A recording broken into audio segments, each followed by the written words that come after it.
Order. Welcome to this morning's evidence session. This is a one-off session with the Secretary of State for Transport, and we're very grateful that she's come. We've left her a few months this time to get settled into the job, so I'm sure she's on top of all the issues. As I think people know, we'll be scrutinising the work of the Department for Transport and the Secretary of State's priorities for the months ahead. So could I ask you both to introduce yourselves? Thank you very much, Chair. My name is Heidi Alexander and I'm the Secretary of State for Transport. And I'm Jo Shanmugalingam, Second Permanent Secretary at the Department for Transport. Welcome. And I know you were hoping to make an announcement at this committee, and we're very honoured that Secretaries of State use committees to make announcements, but I hope you'll be able to do that as an answer to our questions, if that's okay. Whatever's easiest for you, Chair. I think that works better. Because we prefer that Secretaries of State and other ministers don't make speeches at the beginning of their evidence to committees. So I'm sure you appreciate that.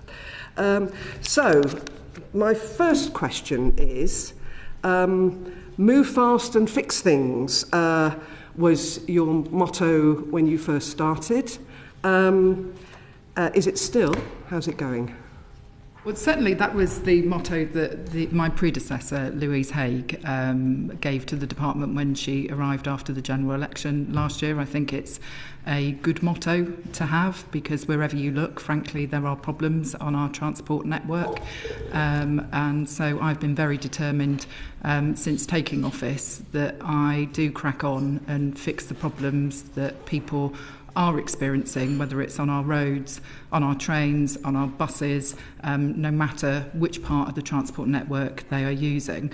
I would also just say, though, Chair, that I think that whilst move fast and fix things is a good motto, after 14 years of the last government, people also want to see action, and action does speak louder than words, and that's why as soon as I was asked by the Prime Minister to take on this role, within days I announced which of the train operating companies would be the first to come into public ownership under our new legislation. We've introduced the buses bill and made sure that we've got funding to protect local routes. We've announced record investment in local roads maintenance, an uplift of £500 million to local authorities so that they can crack on and fix that issue that we all know only too well is the source of many discussions on the doorstep, which is potholes and road maintenance. We've introduced the SAF mandate, the Sustainable Aviation Fuels mandate, to green aviation in January. We've also introduced new flexibilities to the zero emission vehicles mandate a couple of weeks ago, and we've also bitten the bullet and taken decisions on planning applications that have been sat on desks for far too long in the department. So I hope I've done that motto proud, but as I say, actions speak louder than words. Absolutely. So on one specific issue, since we took evidence in December about the unacceptable waits that people are facing for driving test slots, waiting times have actually increased. When will that be fixed? So, Chair, the waiting times that people are experiencing are totally unacceptable at the moment, and despite the action that the Minister for the Future of Roads announced in December of last year, we have seen waiting times for accessing driving tests hitting new highs. Of course, DVSA did deliver a record number of driving tests last year, 1.95 million, but there have been some changes in behaviour. That's why I was keen at the start of the session, Chair, as you alluded to make clear the new instructions that I've given to DVSA to make further progress on this. I have instructed them to pay additional overtime incentive payments to everyone delivering extra driving tests to try and crack through the number of people waiting. We are asking DVSA staff who are qualified to conduct driving test examinations to consider returning to the front line voluntarily and carrying out tests themselves. That will mean that they won't be able to continue doing the roles full-time that they are currently doing in DVSA. We are going to double the number of permanent trainers for new driving examiners. We will also be consulting on changes to the driving test booking system to try and deal with this issue of the bots that are frankly exploiting learners at the moment. And taken together, we think that these measures could result in tens of thousands more driving tests happening this year. To answer your specific question about when do we expect to return to that 7-week target for waiting times, we think that this package of measures I'm announcing today could result in us meeting that target again in the summer of next year. Thank you. That's good to hear. However, some of those measures were already put in place, and among the evidence we had last time was where those qualified to be examiners were added to the examination roster. Unfortunately, that took people with strong experience of the examination system off the management role, and that then caused problems in terms of the management and the sort of productivity and issues at the driving test centres. We know we've got a great disparity of pass rates between different driving test centres. So I noticed you're paying overtime. One of the issues that was raised was that there isn't enough flexibility in the job opportunity, because some people who are in this sphere like to work part-time or flexible hours, and yet all of the new recruits, partly because of the training costs, are on full-time contracts. So there's not a lot of scope to increase in overtime. I'm surprised that isn't already an option for those who do want to work longer hours. And the difficulty is, the reason this isn't as easy as it sounds, is that where a lot of examiners come from is from the pool of people who are driving instructors, who of course, many of whom can, whether they're employed or self-employed, can have more control over their own hours, and of course the pay rate is higher. You say it's going to be cost neutral. We pointed out that, like a lot of government charges, the rate that people will pay for a test hasn't increased since 2010. Other departments are increasing their core government charges that haven't increased with inflation. Are you going to review that? And finally, we're all shocked about the booking system. And bots and third parties being able to do what the EVISs have managed to stop for Glastonbury tickets. But frankly, that is a function of the shortage of supply and the over-demand for the supply. The over-demand for the shortage of supply. So while that would be very welcome, it in itself isn't going to stop the problem. Sorry, it's a series of... Yeah, so there's a lot in there, Chair. I mean, you are right to say that the use of the additional overtime payments and the use of what are known as warrant card holders, these are the DVSA staff that are qualified to do examinations but are currently doing other work. They were initiatives that the previous government did have in place for a period of time, and there is a balance to be struck here, because you won't be able to do some other types of policy work that those individuals would be doing. I think, though, the situation has hit such a crisis that we do need to take those measures now, and in my conversations with the DVSA, I am persuaded that they will be able to manage this process appropriately. You are also right to express the view that there is a desire for part-time examiners. I don't know whether the second permanent secretary might want to say something on that, because I know it is a subject that we have been looking at. The basic point here is that we need to recruit more driving examiners, retain more driving examiners, so that the pool of people who are available to be conducting driving exams is bigger, because we don't know whether we're hitting a new normal in terms of the level of demand for tests that is there. We have seen a change in behaviour with people booking their tests earlier in the learning journey.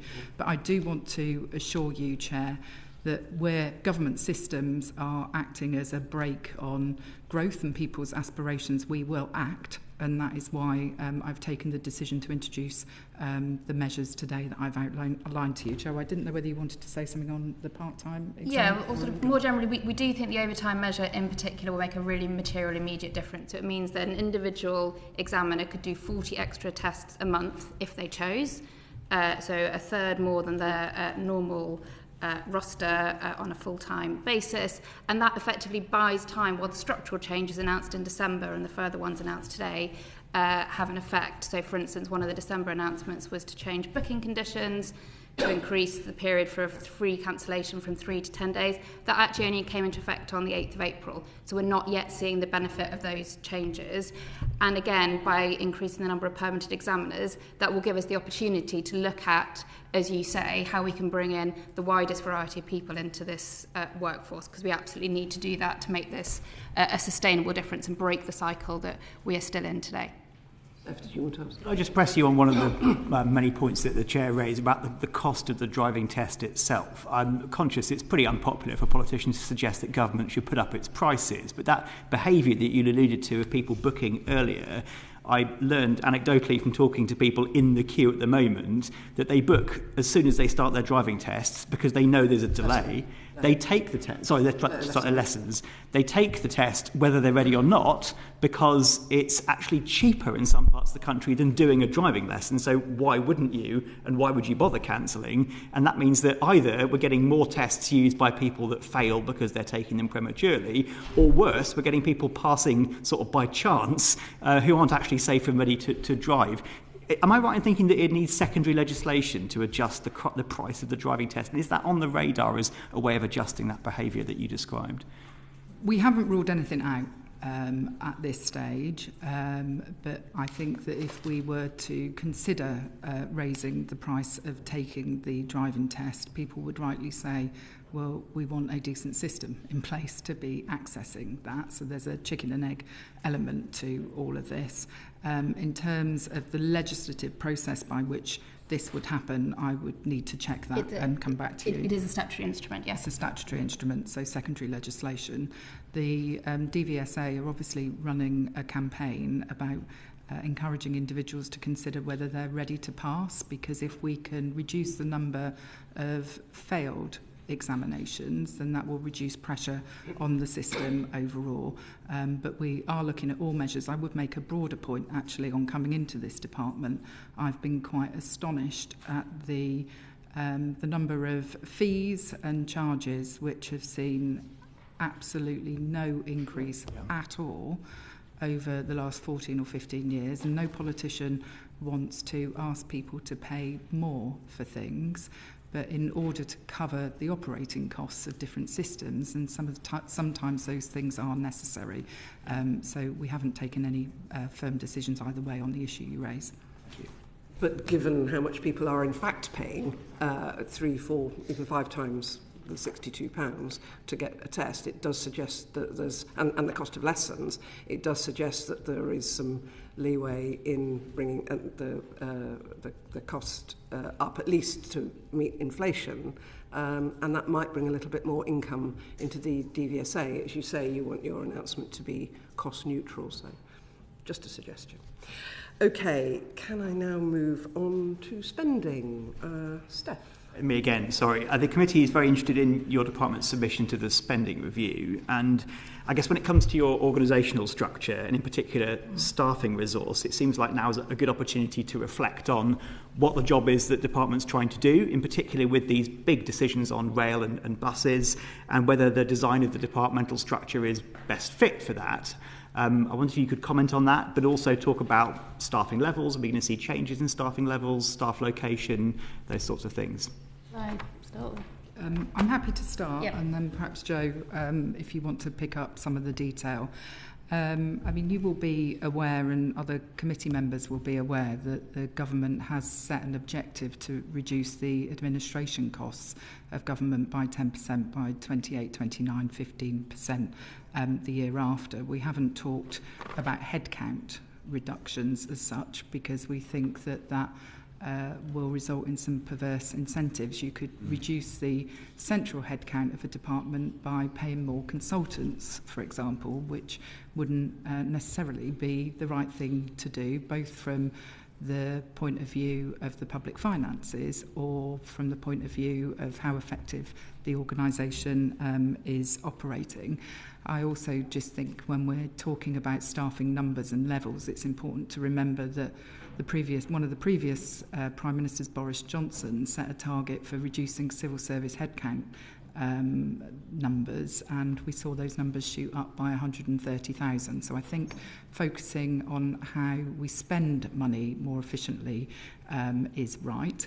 Having said all of that, if you look over the last 5 years, the central department's headcount has gone up by about a third, and I'm not sure whether that is justifiable in the medium to longer term. We did initiate a voluntary exit scheme last autumn, and we anticipate nearly 300 people leaving under that voluntary exit scheme. That's out of a total of about 3,700 staff in the department.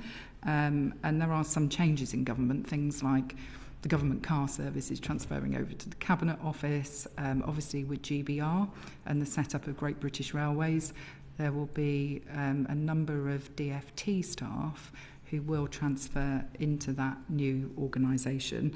So we're constantly looking at ways in which we can rewire the state and make it more efficient, but also we need to make sure that we've got the right skills and the right people in the right jobs.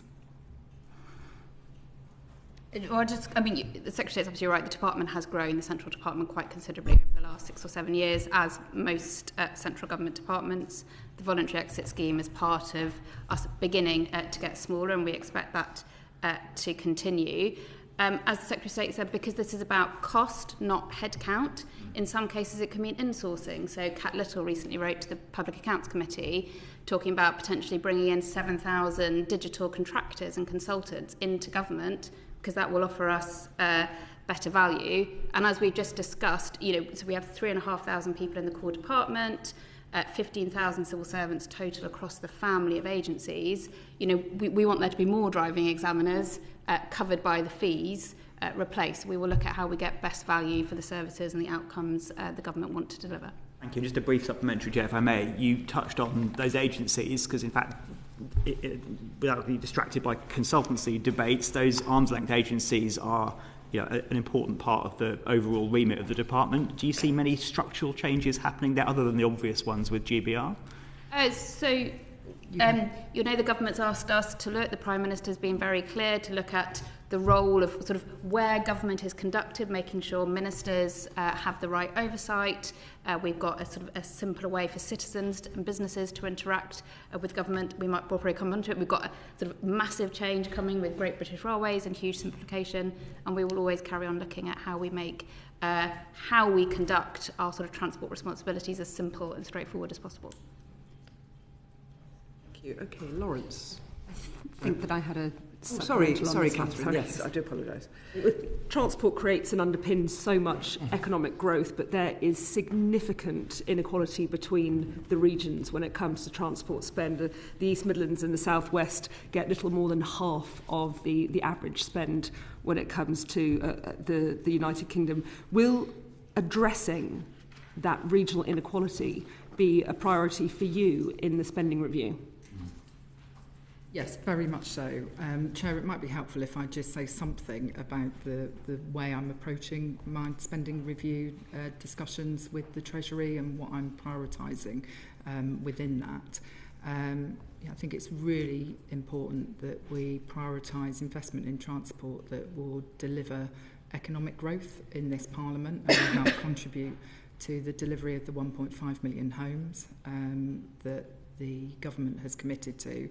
but I also want to find a way to improve the everyday experience of people using our transport network, no matter how they are choosing to travel. And I do think we need to get the basics right as well, because we've got a lot of ageing assets on our transport network at the moment. If you think about when our motorways were built, if you think about our railways, and so basic maintenance is really, really critical. One of the things that I have done in putting together the proposals for the spending review from the Department for Transport is, look at the breakdown by region in terms of our capital submission. So if you compare the amount of capital that we would ideally like to have to deliver transport infrastructure, how does that then compare to the overall size of the population that lives in that region? And for those two things to be broadly in balance would be an outcome, I would look to achieve through the spending review process. Now, clearly, I'm in negotiations with colleagues at the moment, and so as much as you might try and tempt me to give you specific answers on specific schemes, I won't be able to do that today. But to reassure you, that point about regional balance is very important. I am also very alive to the fact that when you talk about investment in transport infrastructure, the economic benefits of that investment can bleed across areas.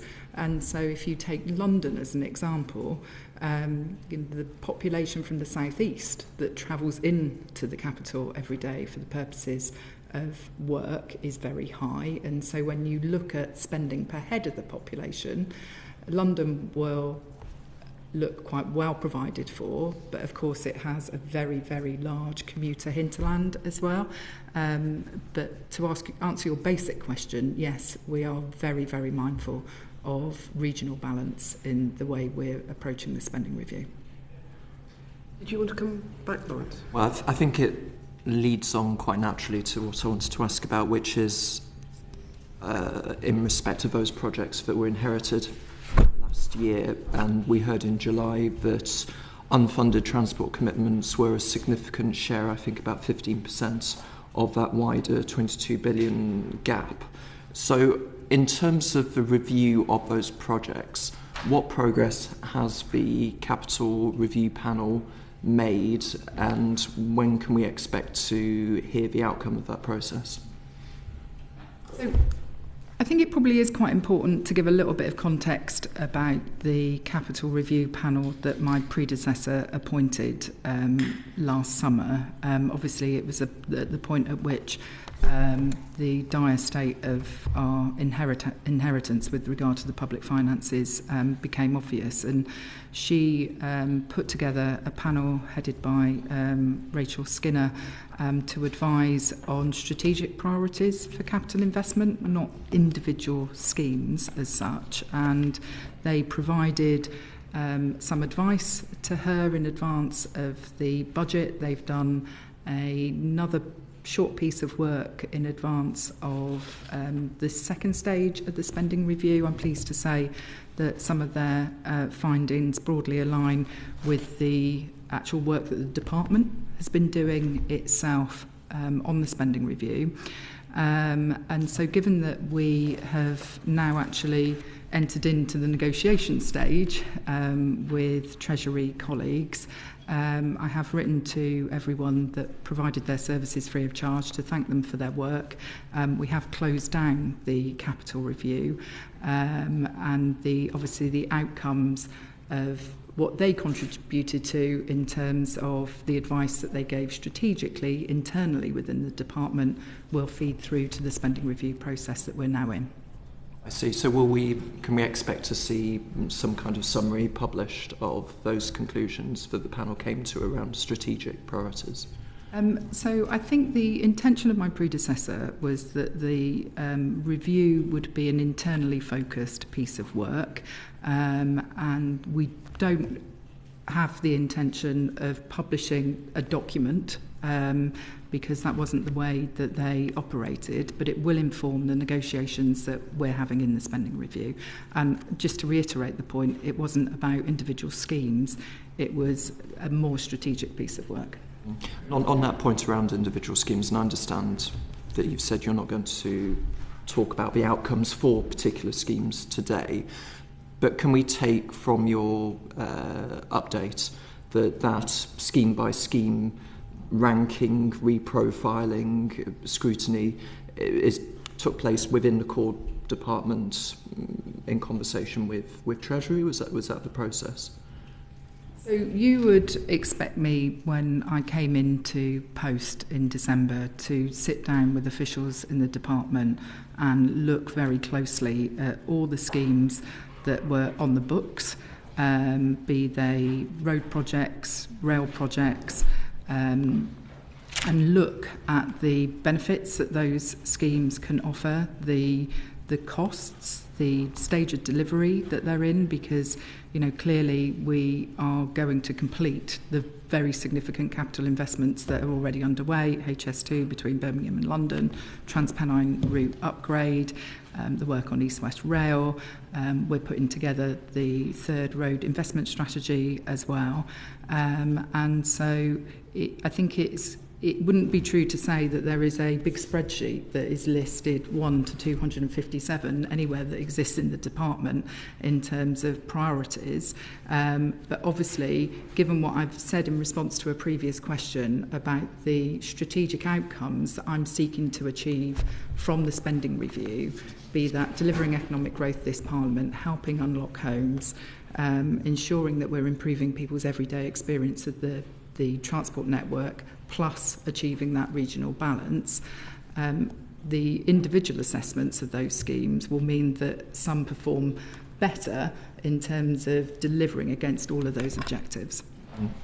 And when you're looking at those sum of projects, are projects which are supported by outside organisations fully within that scope? I'm thinking particularly about the mayoral proposals for rail enhancements north of Birmingham.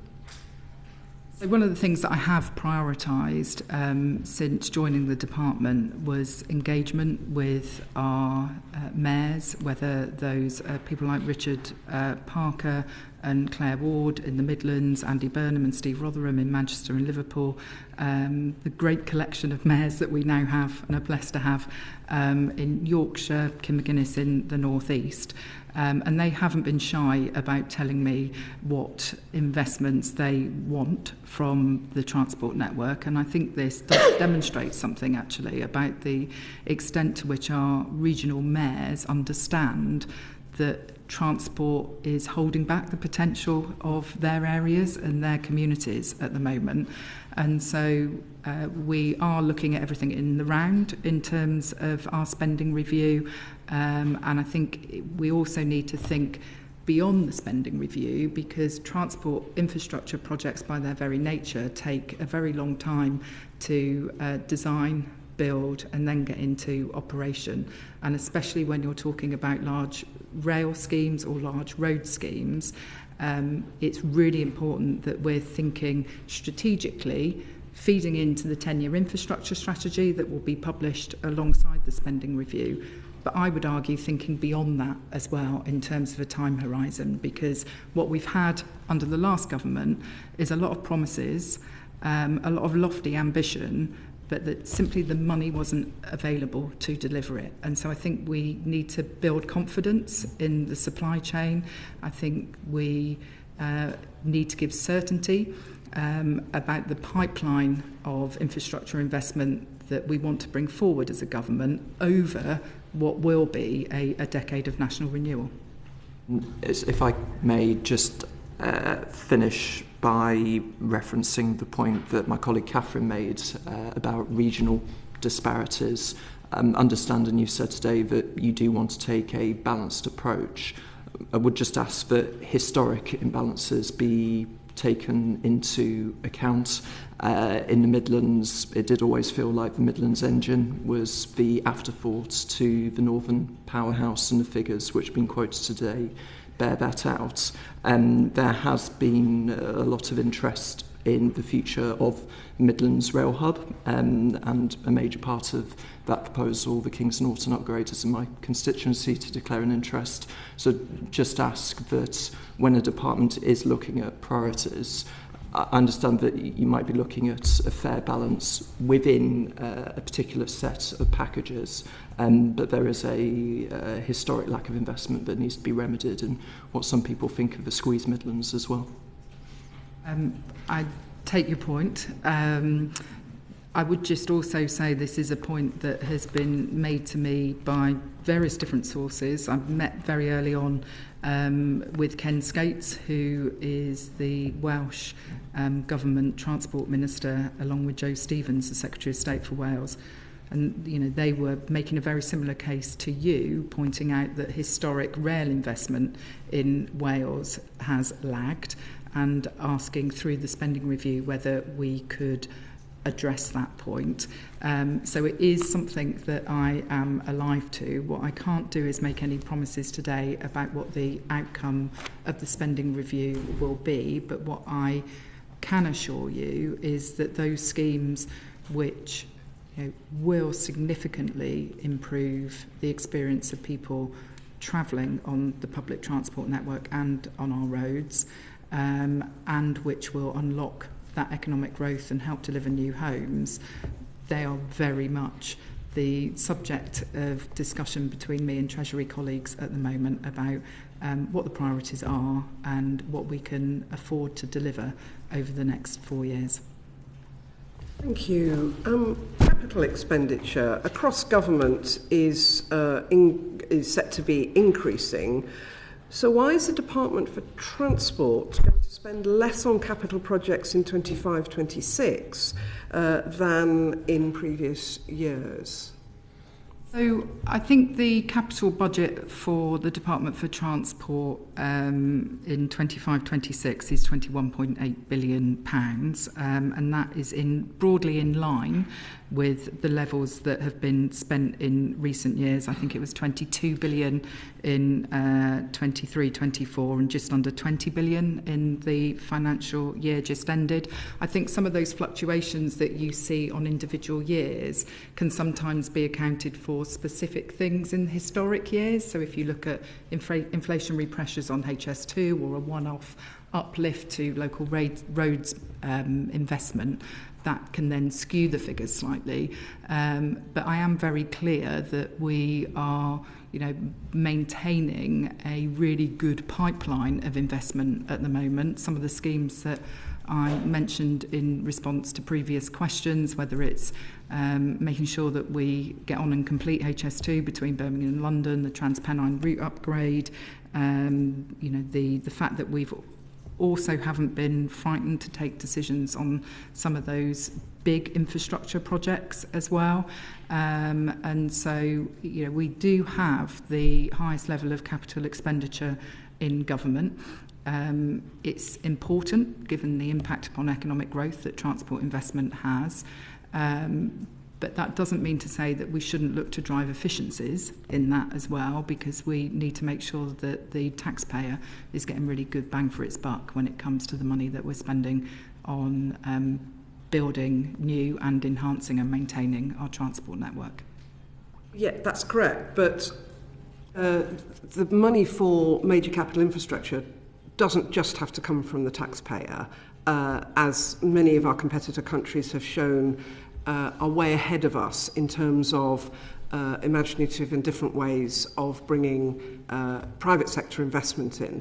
You're absolutely right that major infrastructure delivers growth, and we can see that in the success of Crossrail / the Elizabeth line and what that's generated in terms of jobs, property values, new developments and so on. So what assumptions have been made in the spending review submission from your department about more and greater levels, or a greater extent of different types of and greater levels of private sector funding in transport infrastructure investment? Yeah, it's a fair point, and I think historically as a country we have made some use of private finance initiative and private sector concessions. If you think of the Mersey Gateway Bridge, the M6 toll in London, actually examples like the DLR extension and the Silvertown Tunnel. As part of this spending review, we are considering two specific projects from a private finance perspective, one being the Lower Thames Crossing and the other being the way in which we deliver the new station at Euston.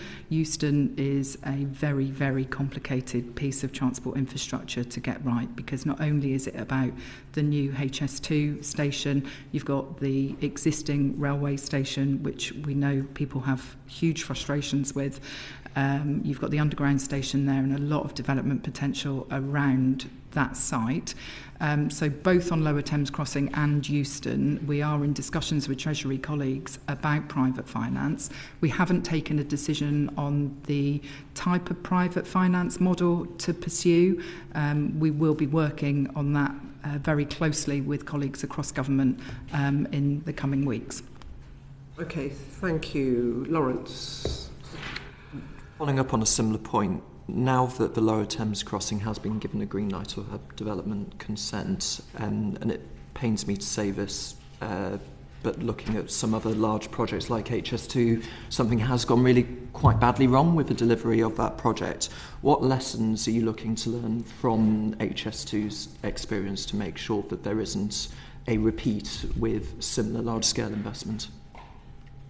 So it's obviously the right question to ask, because we inherited an absolute mess on HS2, and as someone who chaired the Crossrail project in the last 2 or 3 years of its existence before we brought the line into use, we said at that point in time we wouldn't make the same mistakes again, and it's frankly heartbreaking to see the same happening on HS2.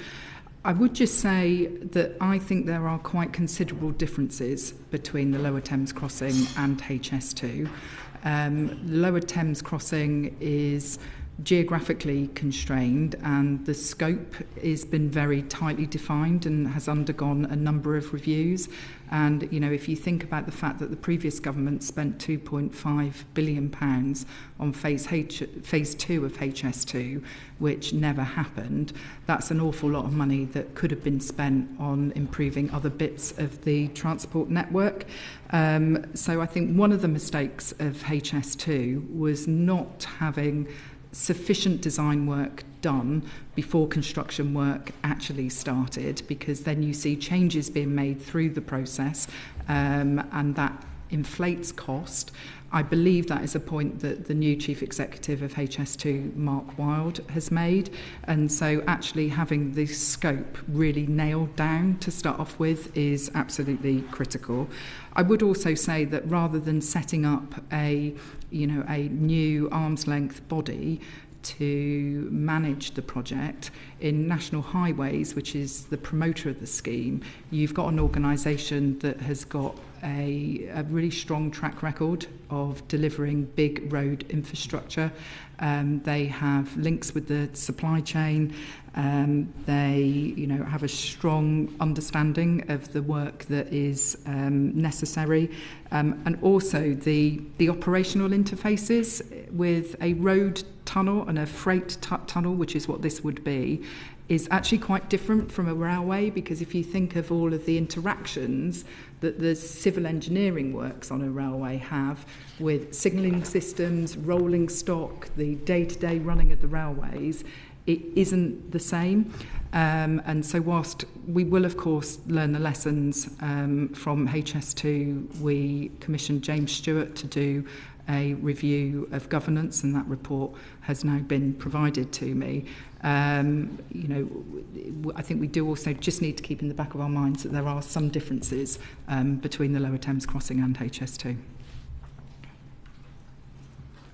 Thank you. Catherine, do you want to come in on this? Yes, I had a follow-up on that before the next question, if I may, Ruth. With the significant expenditure being spent on alleviating the vehicle congestion on the Lower Thames Crossing and the freight on vehicles. What, if anything, is being looked at to enable moving some of that freight onto rail rather than it just being on our roads? Yeah.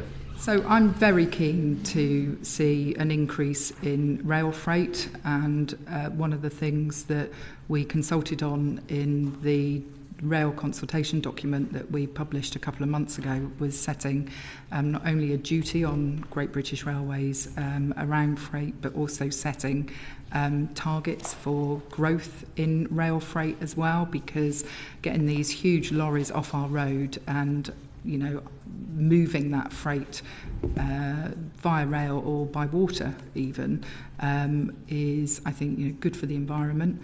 It's good for easing congestion. What I would say about the Lower Thames crossing, though, is that it is a strategically important freight route linking the short straits and the Channel crossing at Dover up through to the Midlands and the North. And currently, a lot of that traffic is coming over the Dartford crossing, which is now of a certain age and will have resilience issues in future.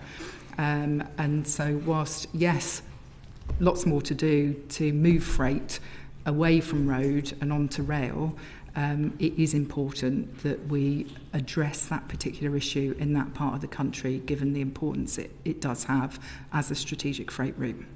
You think it's missing an opportunity, though, particularly along that route to move it onto rail there, rather than just facilitating more HGVs? I think the question is how you would get freight across the River Thames when it comes to rail, because if you think about the rail links, that's the issue around the Thames estuary, and so creating those links from Kent to Essex on the road network is critical. I speak to a lot of mayors of big cities who want to see, some of the time less rail freight in very densely populated parts of the country, and so you have to think about what the actual rail network is. That's not to say that we shouldn't be looking creatively through GBR when we establish it to get more freight onto the railways, because that is a big strategic priority of mine. We are working with the freight industry more broadly on a new plan as well, but we are baking it into the setup of GBR right from the get-go. Thank you. Thank you. And with you, Catherine. Thank you. We understand that integrated transport is a priority, and there was a call for evidence at the end of last year around an integrated national transport strategy, really framed from the point of view of the individual passenger. I wanted to ask what you want that to achieve. Yeah, so I think that the integrated national transport strategy should really set out the vision for transport across England, and it should focus on how we better design, build and operate the transport network to meet the needs of the people who are using it. I want to be clear that this isn't another infrastructure strategy. We've got the 10-year infrastructure strategy that we will be publishing alongside the spending review, and there will be more work that my department is doing both on the roads investment strategy, RIS3, and the rail investment pipeline looking forward. So I think what's distinctive about the integrated national transport strategy is its focus on people and integration, because I think we sometimes don't think enough about the door-to-door experience of people making journeys. Even if you think about frustrating things like going to a new place and not having the right parking app on your phone and having to download a new app, what's that experience of turning up at a railway station only to find that you don't know where the bus stops are or the buses have stopped running. And so how we integrate better between modes is really critical. And I think government has a convening role to play to make sure that local authorities have access to the best information. Solutions in Swindon won't be the right solutions in Derby, but actually we need to equip local leaders, be they council leaders or mayors of our combined authorities to be able to make the right decisions that mean that the transport network just makes more sense for people who are using it. I do want to see the needs of different people thought about as well who are using our transport network. We've got an ageing population, we've got increasing numbers of people in the UK who are living with disabilities or long-term health conditions, and so it's actually thinking about how we get a transport network that works for everyone, and that's what I see the work on the Integrated National Transport Strategy as being about. We put out a call for evidence. I think that we got about 6,000 responses. We did 11 regional road shows, and we're going to be doing some more targeted panels with groups that have been unrepresented in that process to make sure that we've got really good input. But there's been a lot of engagement and a lot of interest in this. When do you expect the strategy to be published? Later this year. Do you plan to set out an integrated strategy for other elements of the transport system, whether it's freight like we were talking about, or looking at overall strategic objectives, modal shift, and how transport and planning should interact? So I would expect the Integrated National Transport Strategy to be clear about how transport planning and the planning system and the delivery of homes and spatial planning works together. We are doing that work on the new freight plan. I've talked about the work that will be happening on things like the roads investment strategy and the rail investment pipeline as well. So there won't be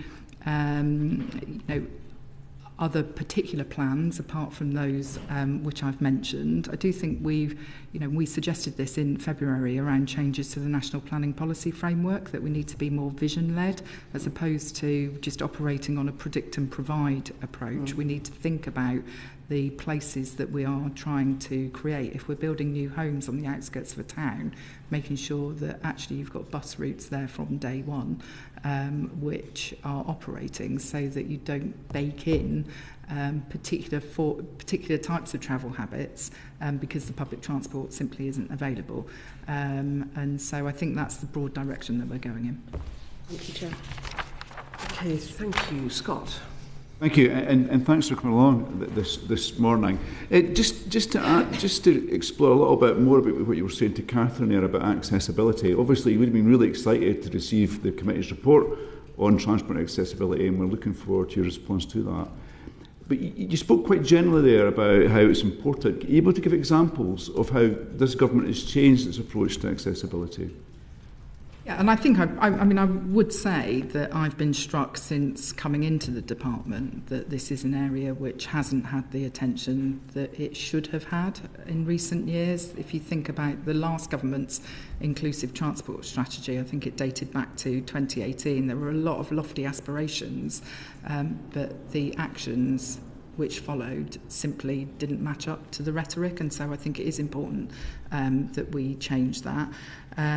We have, through the bus services bill, introduced some new standards around bus stop accessibility, and we supported Lord Blunkett's amendments in the Lords around statutory design guidance for floating bus stops in particular. We have committed to publishing a rail accessibility roadmap in advance of the creation of Great British Railways. We set up the Aviation Accessibility Task and Finish Group that is chaired by Tanny Gray-Thompson. I had a good meeting with her a couple of weeks ago and expect the recommendations from that group to come to me later this year. We also have done things like extend the payments for small coach and bus operators to make sure that the information that you actually get on the bus is accessible to everyone, whether that's about fitting new audiovisual screens, putting hearing loops in on buses, and more broadly than that, I think we have established a new Centre of Excellence in the department. I don't know whether Joe's nodding. I don't know whether Joe might want to say something more about that. Yeah, so we were doing work to make sure we are always, as Secretary of State, thinking about people and different groups of people in our policy development and delivery. So we brought together our work on the public sector equality duty with wider work that helps us think about individuals. We have developed and published transport user personas, which are a sort of methodological way of enabling us to think about different users. And we sort of very deliberately have a behavioural scientist as our chief scientific advisor, because particularly for us in transport, it is so critical to making sure we actually deliver the system services that people need. I think that's important because I think we can design the best system in the world, but it's how people interact with it matters. Going back to bus stops, of course, a lot of people can't access their bus stop because there's cars parked on the pavement. So when can local authorities expect to get the power to enforce the pavement parking ban if they so wish to do? Yeah, so look, I do think this is an issue that has been left to languish for far too long. It was one of the first conversations that the Minister for the Future of Roads, Lillian Greenwood, had with me when I joined the department in December. We are committed to publishing a response to that consultation, and I do want to make sure that local authorities have effective and appropriate measures to be able to help them tackle this problem. So we are looking to publish that consultation response in the coming months. If you don't mind, people probably want more than a response to the consultation. They probably want a timeline for those powers being given to local authorities. I mean, what is the barrier to that happening? I know you're busy. Yeah. Well, I think you are anyway. I definitely am. Yeah. So what is the barrier to making that happen? Because I think, you served in London for a long time. You know it can work because it works in London. I represent Edinburgh, it works there. So what's the barrier to creating that more equal country? Yeah, so I think we need to work out what approach we would like to take, whether it's one that is perhaps more limited, involves secondary legislation, whether it's more extensive, might involve primary legislation, and we would need to look through how we might then work that into our broader programme. But it is something that, I know Lillian, the Minister for Roads, is very, very passionate about. And so, I am committed to, as a first step, getting that consultation response out in the coming months and then moving quickly thereafter. I'm sure you're passionate about it too. I'm sure you are, yeah. So your predecessor, we've talked about your predecessor a lot, but she also committed to giving the CAA more powers to protect consumers, particularly around accessibility. But I think that's going to have to involve legislation. When can we expect to see that? Yeah, so we are looking at strengthening the consumer enforcement powers of the CAA. We have committed to doing that. And we're looking for legislative opportunities in both this current session and future sessions of Parliament. I mean, at the moment, as I understand it, the CAA have a mixture of consumer enforcement powers. Some of them are quite soft about writing letters and providing guidance. They can also take legal action through the courts, but that can often be very time consuming. I know that they took Ryanair to court a couple of years ago when there was some industrial action around pilots that actually took 3 years to conclude. All the time consumers were waiting without any compensation. This is on the list of things that we want to get sorted, and as I say, we're looking at the appropriate legislative opportunities. Yeah, so I think your predecessor was looking to reduce the need for legal action and actually just give the CAA more powers to act. But I get that airlines might have concerns about that. But and look, I think there is a case for bringing the consumer enforcement powers that the CAA have in line with what other regulators have, such as the CMA. So accessibility is a big issue. We've got our report, and I'm sure you're working on the response to that this afternoon once you get back to your office. So it cuts across so much of what the committee does. So it'd be good to get a commitment for you to come back and perhaps discuss that report and other issues right across the accessibility spectrum. And it'd be good to hear more about the excellent work from the department, actually. Yeah, I mean, of course, I'm always very happy to update the committee in whatever form is most appropriate and most convenient, and we will be responding to the report that you have published in line with the deadline. I think we're due to report next month in May to you, and I have looked at it very carefully and will continue to do so and give you my commitment that I take a very strong personal interest in this. And we'll probably appreciate regular updates. Catherine, you had a very specific rail-based question, which is very pertinent. But also, I think within our report, there was a really powerful quote from Baroness Grey-Thompson, who said that if we don't see change, she said, in my lifetime, I will not be able to get on a train without the permission or support of a non-disabled person. But we have so many physical barriers still on our train network, from the lack of step-free access and level boarding. So when do you think we can see that change so that we don't have trains without level boarding? So this is a very thorny issue to sort out. I spent a lot of time working on the Elizabeth line in London, and whilst you've got level platform to train access in the central section of the Elizabeth line, where the platforms and the stations were constructed completely brand new, on some of the other platforms on the outer limbs of that route, the fact that the platforms have been constructed many decades ago, and there's often a gap between the platform and the train, not least because freight sometimes runs on those tracks as well, and the size of the freight train is difficult, that the infrastructure works to some of the platforms to actually make level boarding possible, even when you've got well-designed, accessible trains like the new Elizabeth line fleet that, you know, I know are being manufactured in your constituency. It's a massive, complicated jigsaw problem to get right. I know that there are a number of schemes to address the height differentials on platforms, which both for disabled passengers and frankly also for able-bodied passengers, some of the gaps between the trains and the platforms are enormous, and even if you're not necessarily frail but don't feel particularly confident on your feet, that can be a massive thing to navigate. So if we're wanting to get people back to using the railway network, the design of new trains is critical, but also how you do these enhancement projects at stations to address the basics of things like platform design and then the lifts to get to the platforms in the first place.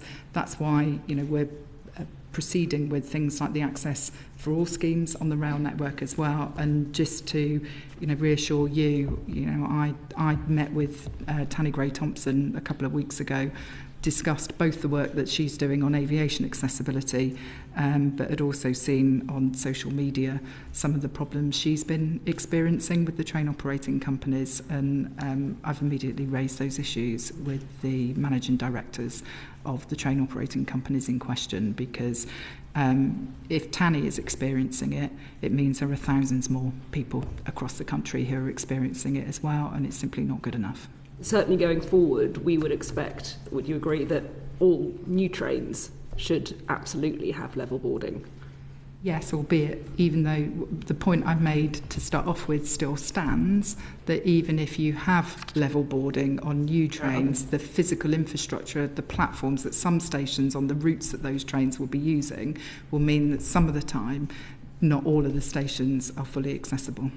Thank you. Maybe that's a role for GBR in terms of the station infrastructure. Did you want to come in, Rebecca? Thank you, Chair. I was just interested on what you've just said, Secretary of State, because obviously that's a really laudable aim to have, but we've got kilometres and kilometres of platforms that would need changing, and it's coming under government ownership. And given the wider conversations about money, I'm just conscious that anybody who's disabled listening in on this morning might be thinking, gosh, this is going to revolutionise. But, you know, I'm just thinking about Paddington, for example. It's a huge step down off a train to change 12 platforms at Paddington, though, to make that work. Laudable ambition, but what might be a time frame that could actually realistically be delivered in? Because, you know, are we talking decades away, just to be realistic with what we're suggesting? I think you make a very fair point, and it was the point I was seeking to make in response to Catherine's question, and that is that you can make targeted enhancements to stations where there is particularly high usage, I would suggest, but you are going to have to prioritise that investment pipeline, because the scale of the rail network is such that with the best will in the world, and even if you had very significant budgets, you're not going to be able to do everything straight away.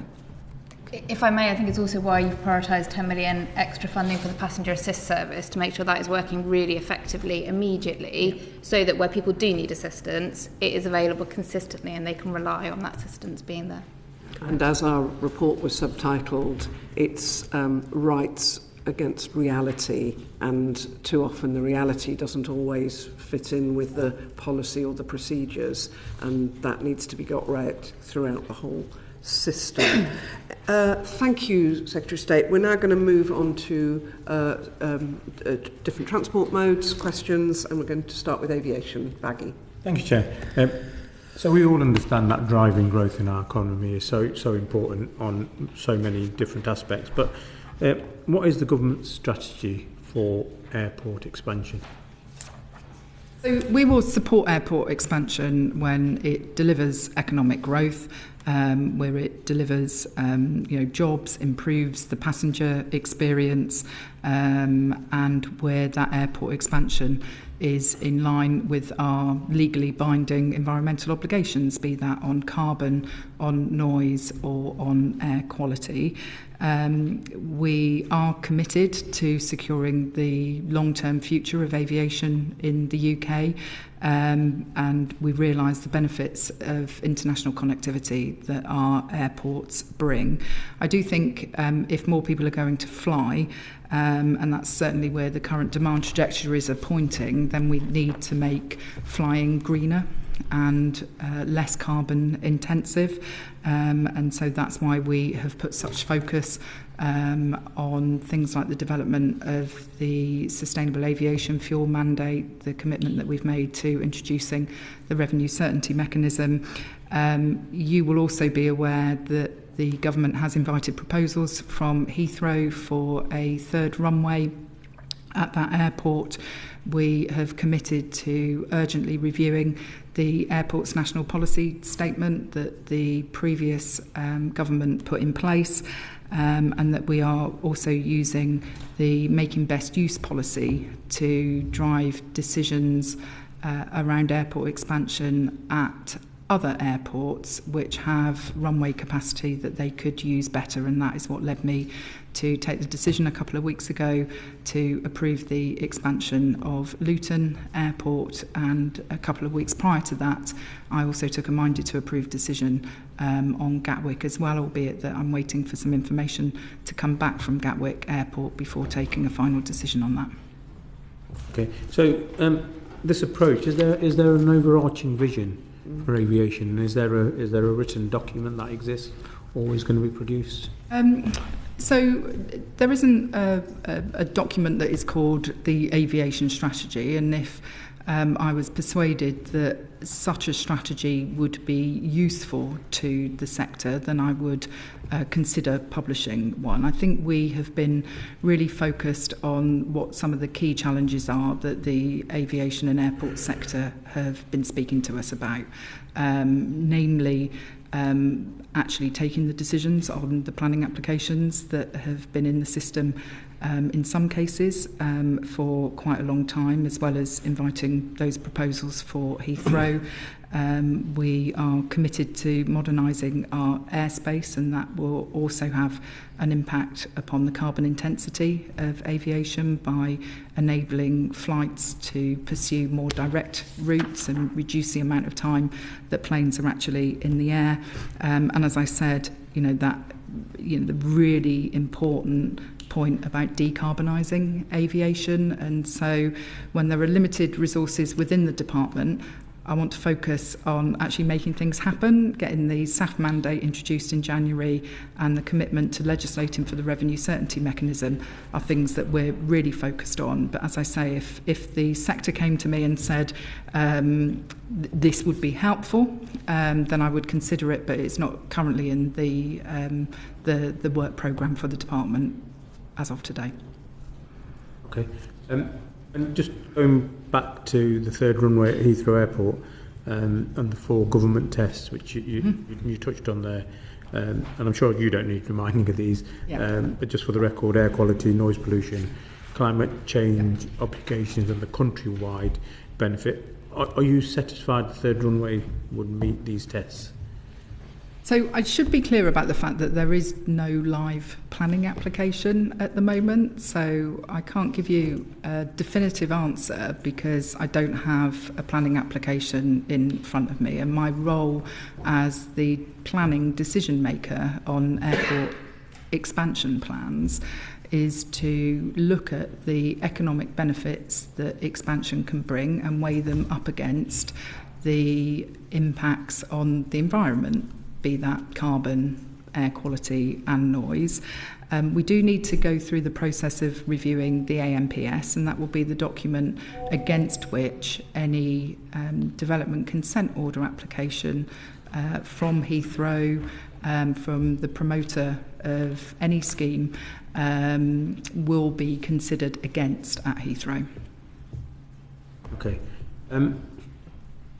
With London being one of the best connected cities globally, but the share of flights to Heathrow coming down, why is Heathrow's capacity, increasing Heathrow's capacity, the right thing to do? And previous reports have said a third runway at Heathrow would have a detrimental impact on regional airports and jobs at regional airports. How do they sort of sit along each other? Yeah, so despite the pandemic, capacity at both Heathrow and Gatwick is almost running at its limit, to be honest, at the moment. Last year was Heathrow's busiest ever year, and demand is expected to continue to increase there. And so if we don't address this issue about capacity constraints at Heathrow, I think we risk losing out to other international hub airports. If you think about the likes of Charles de Gaulle and Schiphol, for example, I saw some really interesting stats about the number of regional airports that connect into Schiphol as opposed to connect into Heathrow. And I think last year it was something like 17 regional airports that link into Schiphol for long-haul flights, but it's only 9 regional airports that link into Heathrow. And so what we don't want to see is Heathrow's status as a global hub airport eroded. It's really important for air freight as well, and if you think about some of the things that come in on air freight, things like medicines as well as some types of food as well. So we do think that the expansion of Heathrow will benefit regional airports, because when airlines are also looking at their own commercial operations, subsidising some of those regional routes which are less profitable than the long-haul routes is also critical. And so I think the last government's AMPS did seek to protect those regional routes, and I see no reason why the expansion of Heathrow won't be good for regional airports, and I know some of the regional airports have expressed that point to me. Okay. And then finally from me, something that was highlighted to this committee during a recent piece of work on the incident at Heathrow Airport is their operating fees are seen by some as being very high. With any expansion, what action can the government take to make sure regional connectivity is maintained and some regional operators aren't priced out of the market? I think I've probably, addressed that point in one of the points I've already made about the way in which airlines will often cross-subsidise some of the less profitable regional links through having the ability to fly more long-haul routes. The charges that the airport applied to airlines is regulated by the CAA, as you will know.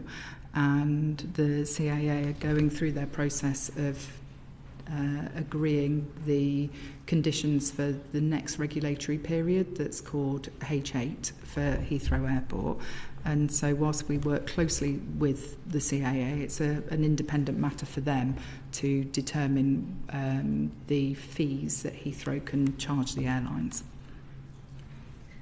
Okay, thank you. I mean, the issue of not having a single aviation strategy is one, as you know, I've raised with you in transport questions.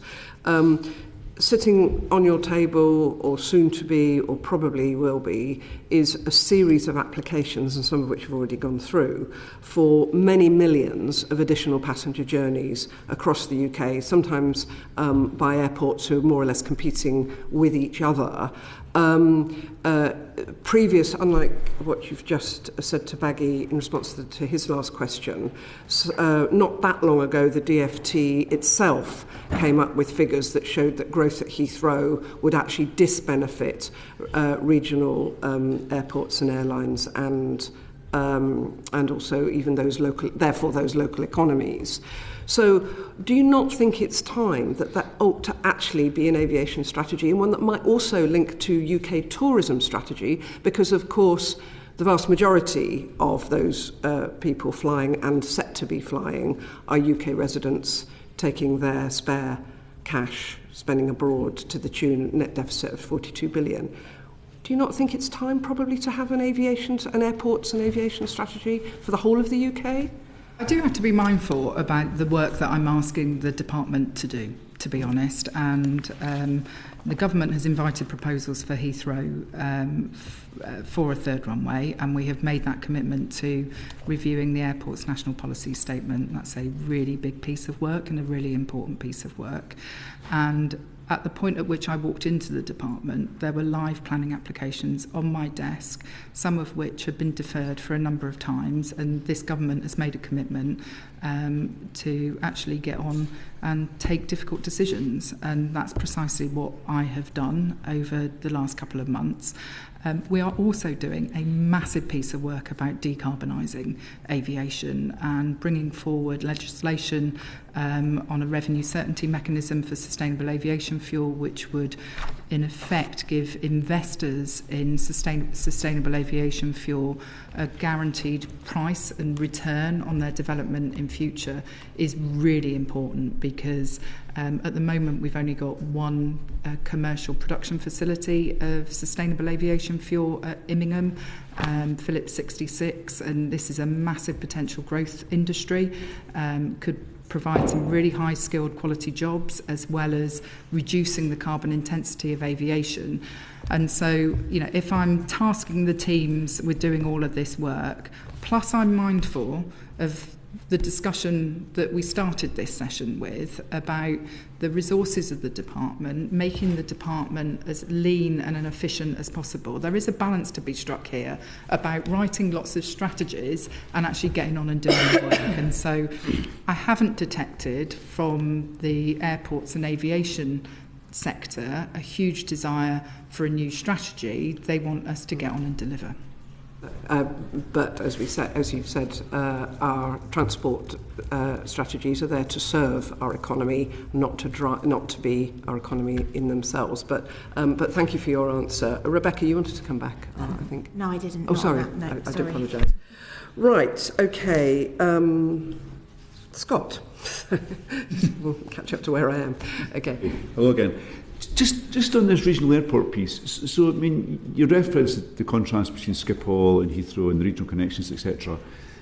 I think that is at the heart of the issue that Ruth was getting to, and I don't speak for Edinburgh Airport, I have to say, but I think what they're concerned about the expansion of Heathrow is they're going to lose some of their point-to-point routes, and people who are currently able to fly direct from Edinburgh to wherever are now going to have to go via Heathrow through the plans that you're inviting Heathrow to submit. I mean, is that a good thing for Edinburgh Airport? And you seem to be saying you're listening to airports, but have you reached out to, have you spoken to, not you personally, has the team spoken to all airports just to really understand what their concerns are and also what opportunities they see in this? Because there is opportunities, I think, for all airports, but has that happened?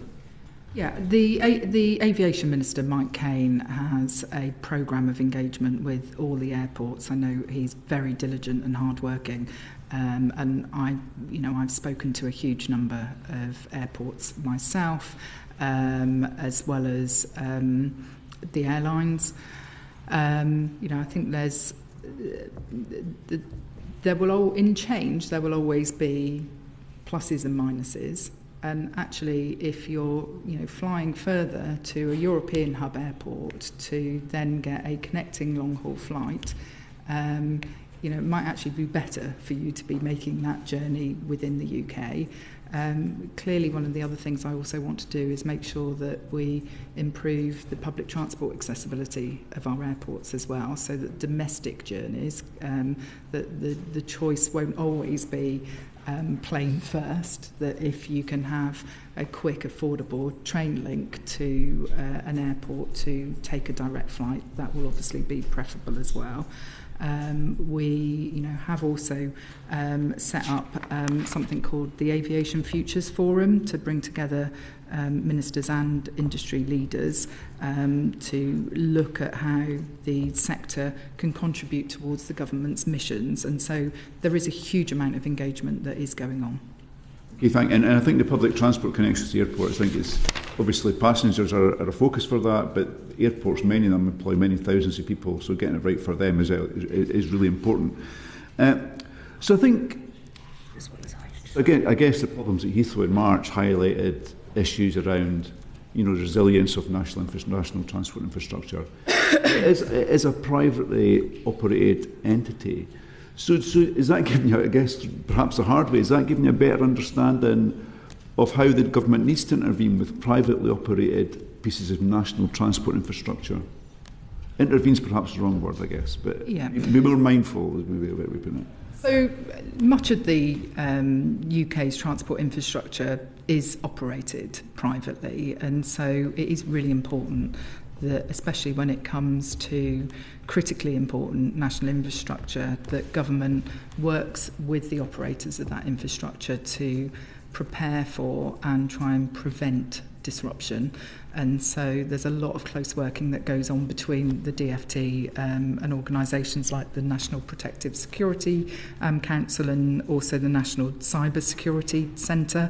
And when incidents do happen, we do work very closely with the private operator. And so if you take the example of the fire at Heathrow, within hours of that fire breaking out, my officials are on the phone to me, who have been in touch directly with Heathrow. We're working with the CAA to look at how we can help recover the situation. What can we do? Do we need to lift some regulations on night flights to help recovery? What can we do working with National Rail and National Highways to manage the issues around people getting to the airport and the disruption that they've experienced?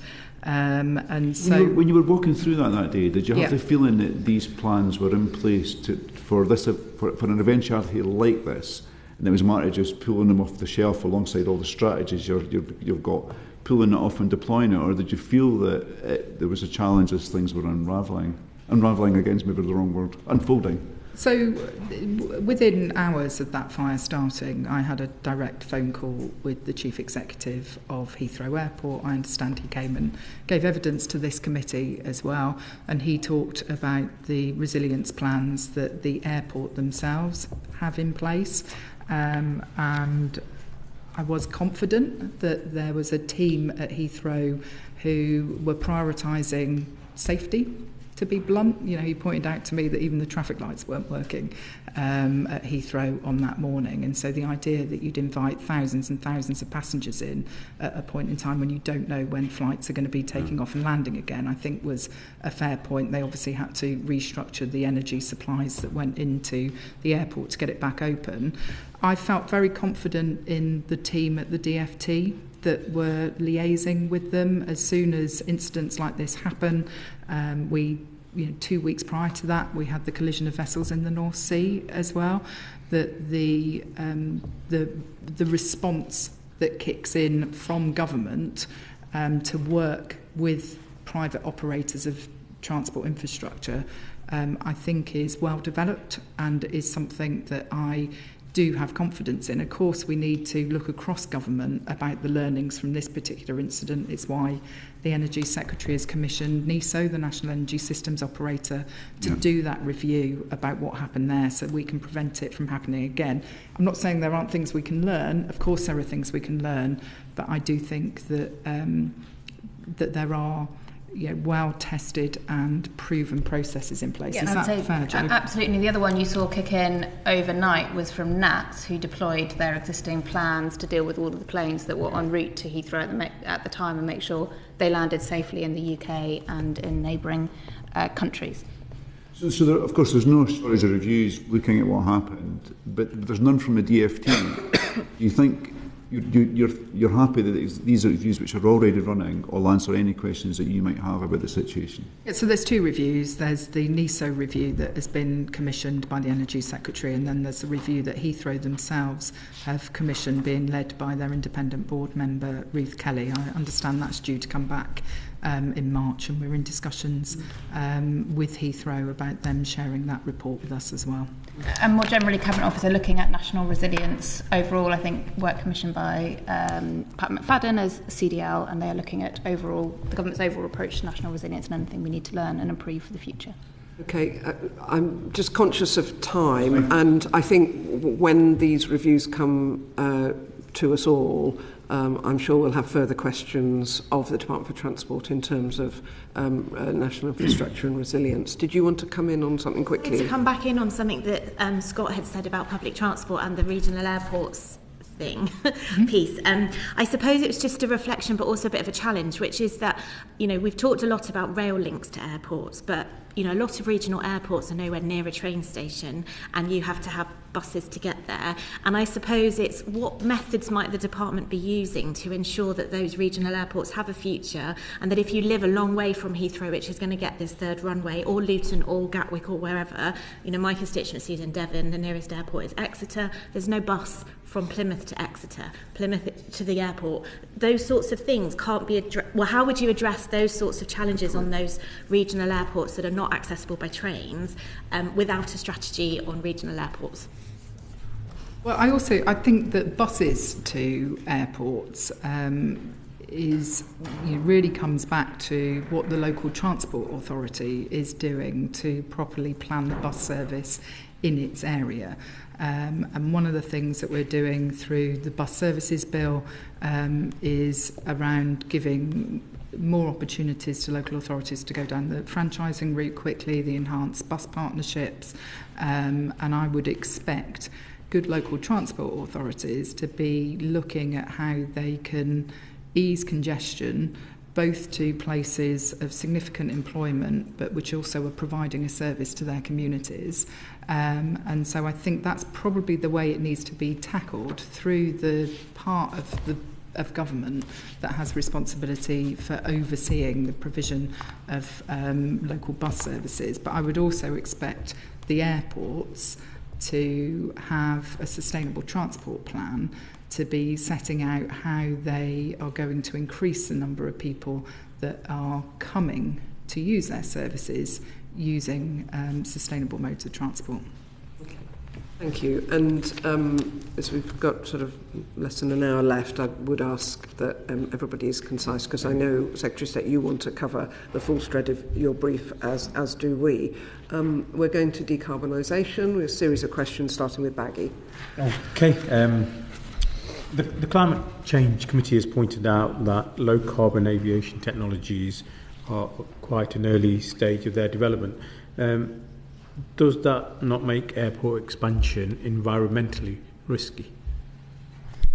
So, of course, there will always be risks with new technology, but there's also great opportunities as well. And when it comes to airport expansion and the climate, I often think about the fact that, I don't have children, but I do have nieces and nephews. And actually, I want them to have the experiences that I've had in my life, to be able to travel and to fly. I think it's a good thing for people to be able to visit other parts of the world, and that we all represent communities where businesses trade internationally and where families are often spread across continents. But I don't want my niece and nephew to grow up in a world that's ravaged by climate change either, and more extreme, frequent weather events. And so I think we've got a moral responsibility to run as fast as we possibly can to green aviation. And so, yes, there are risks, but there's the opportunities. That's why we've introduced the Sustainable Aviation Fuels mandate. It's why we're legislating for the revenue certainty mechanism. It's why we're also pushing forward with airspace modernisation and setting up the UK Airspace Design Service so that we can tackle some of those airspace challenges to start off with around London, where there's a real need. But, you know, I think it's got to be positioned in what else we are doing as a government to decarbonise. If you think about the zero emission vehicles mandate, for example, that's the single biggest policy lever in government to decarbonise. And even though we've made some minor changes to it in the last couple of weeks, that still remains the case. Just pressing a little bit more on the airspace modernisation then. Yeah. What can we do to make that happen faster, given the significant impact it could have? Can we use AI, for example, just to help map out where the easy wins may be, and can we do it quicker, basically? Yeah, I mean, the modernising UK airspace is a terrifically complicated 3D jigsaw puzzle. And I think the fact that the Chancellor announced the UK Airspace Design Service a couple of months ago and the support fund is a really positive thing to try and have a more integrated and coordinated approach to this. And I would be expecting that service to be looking at all forms of technology to try and make sure that we do this right, we do it properly, but that we also do it as rapidly as we can, because those benefits can be felt across the whole of the aviation sector and for communities that are affected by flight paths, because it's always going to be difficult, this issue, but if you can reduce the duration of planes being in the sky, have more direct flight paths, then overall that's a good thing in terms of carbon intensity of aviation. Thank you. Ollie. Thank you, Chair. The government has stated that given a constrained carbon budget, and I quote, where emissions rise in one sector, the UK will have to achieve corresponding falls in another. So given the commitment to aviation expansion and the fact that sustainable aviation fuels at the moment, I believe, account for just 0.2% of global fuels, what impact will that aviation expansion have on the carbon allowances of other sectors? So I think it probably is worth saying that the expansion of Heathrow Airport, a third runway at Heathrow, the expansion of Luton Airport, the expansion of Gatwick and the expansion of Bristol is taken into account in the modelling for Carbon Budget 6, which runs between 2033 and 37. Now, the government needs to publish an update to our delivery plan later this year, and we haven't set there's no legal requirement to set specific targets for specific sectors because there needs to be flexibility across them. But we are doing, a huge amount across our work in transport to decarbonise, not least with that zero emission vehicles mandate, which I mentioned previously. Yes, so thinking about other forms of transport, then you've mentioned about cars and vans, etc. Turning to railways, the new German coalition government agreement includes the following commitment, as this was published in Railway Gazette International last month.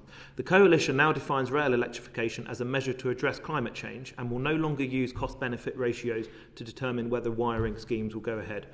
What are your thoughts on that policy, and should we have that in the UK as well? Yeah, so the electrification of the rail network is really critical. Unfortunately, some of the previous plans that the previous government put together have proved to be unaffordable. So we're going through a process of reviewing that at the moment. We do think that battery trains and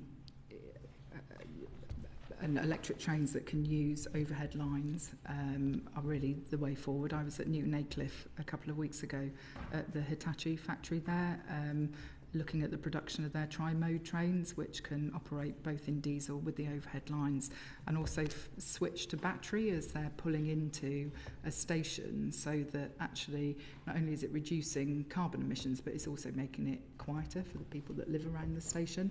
And so you're right to say that electrification is absolutely key, and we'll be looking at how we can incorporate that through the spending review in our plans for enhancements to the railway as we move forward.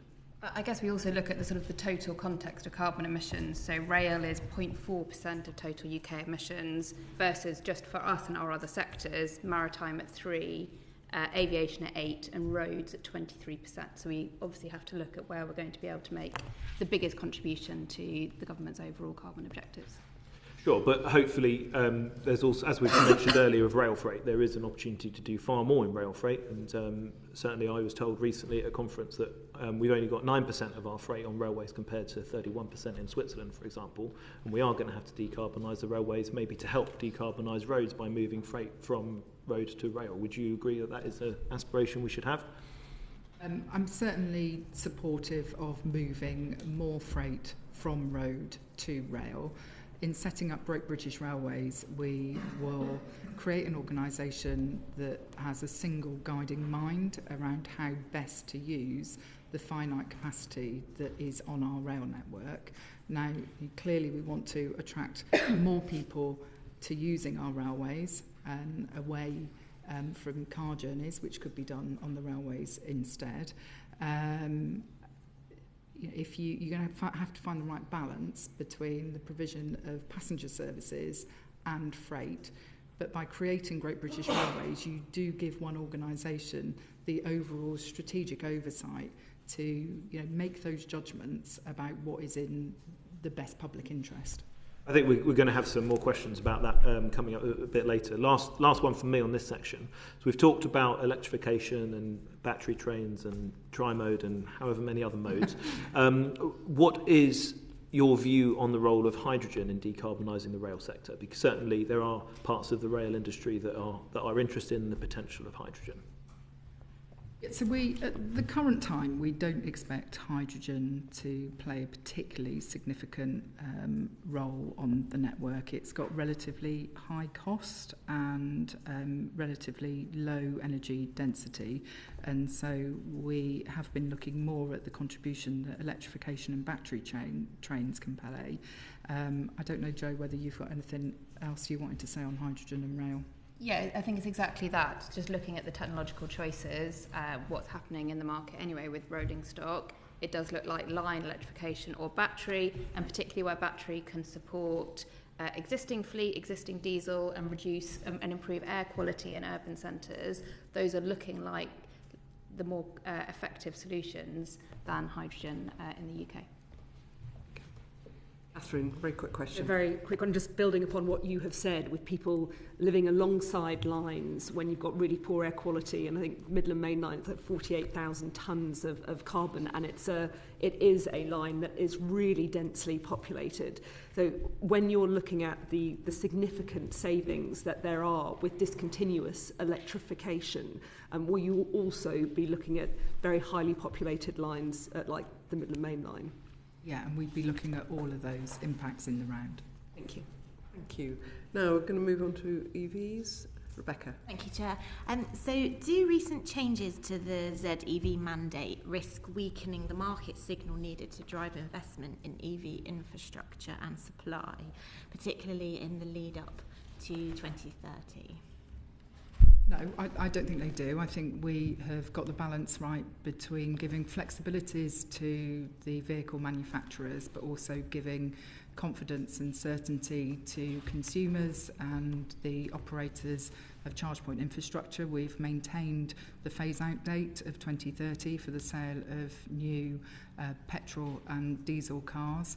and we have maintained the targets in the trajectory towards that point, albeit we have given manufacturers increased flexibilities in order to hit those targets. So, for example, if a car manufacturer is doing well in cleaning up the rest of its fleet, its non-EV fleet, then they can essentially use credits from their performance in that regard to count towards the achievement of the headline target. Also, if they're underperforming in one year but believe that they will outperform in future years when it comes to EV sales, they can essentially borrow against the future. I think also giving certainty about the types of hybrid car that can be sold between 2030 and 35 is really critical as well. So we've confirmed that full hybrids will be sold through until 2035, as well as plug-in hybrids, and I think that has been broadly supported. But this is, it was an important balancing act to get right, because car manufacturers are facing some challenging global economic headwinds at the moment, not least those that are exporting to the US at the moment. So I think it was right that government listened and that we acted, but I think we've got the right balance. And what analysis have you done about the affordability of what the plans are, particularly for those lower income families? Because obviously when petrol cars, diesel cars stop being built, hybrids even, there's going to be a real kind of tip in the market. And I'm sure it will get covered on the infrastructure of rollout as well. It's often those people that live, a white van man driver lives in a terraced house. How are we going to make sure that people who do those jobs that are really important, that need to get their families around, are not kind of squeezed out of the car market as a result of these changes?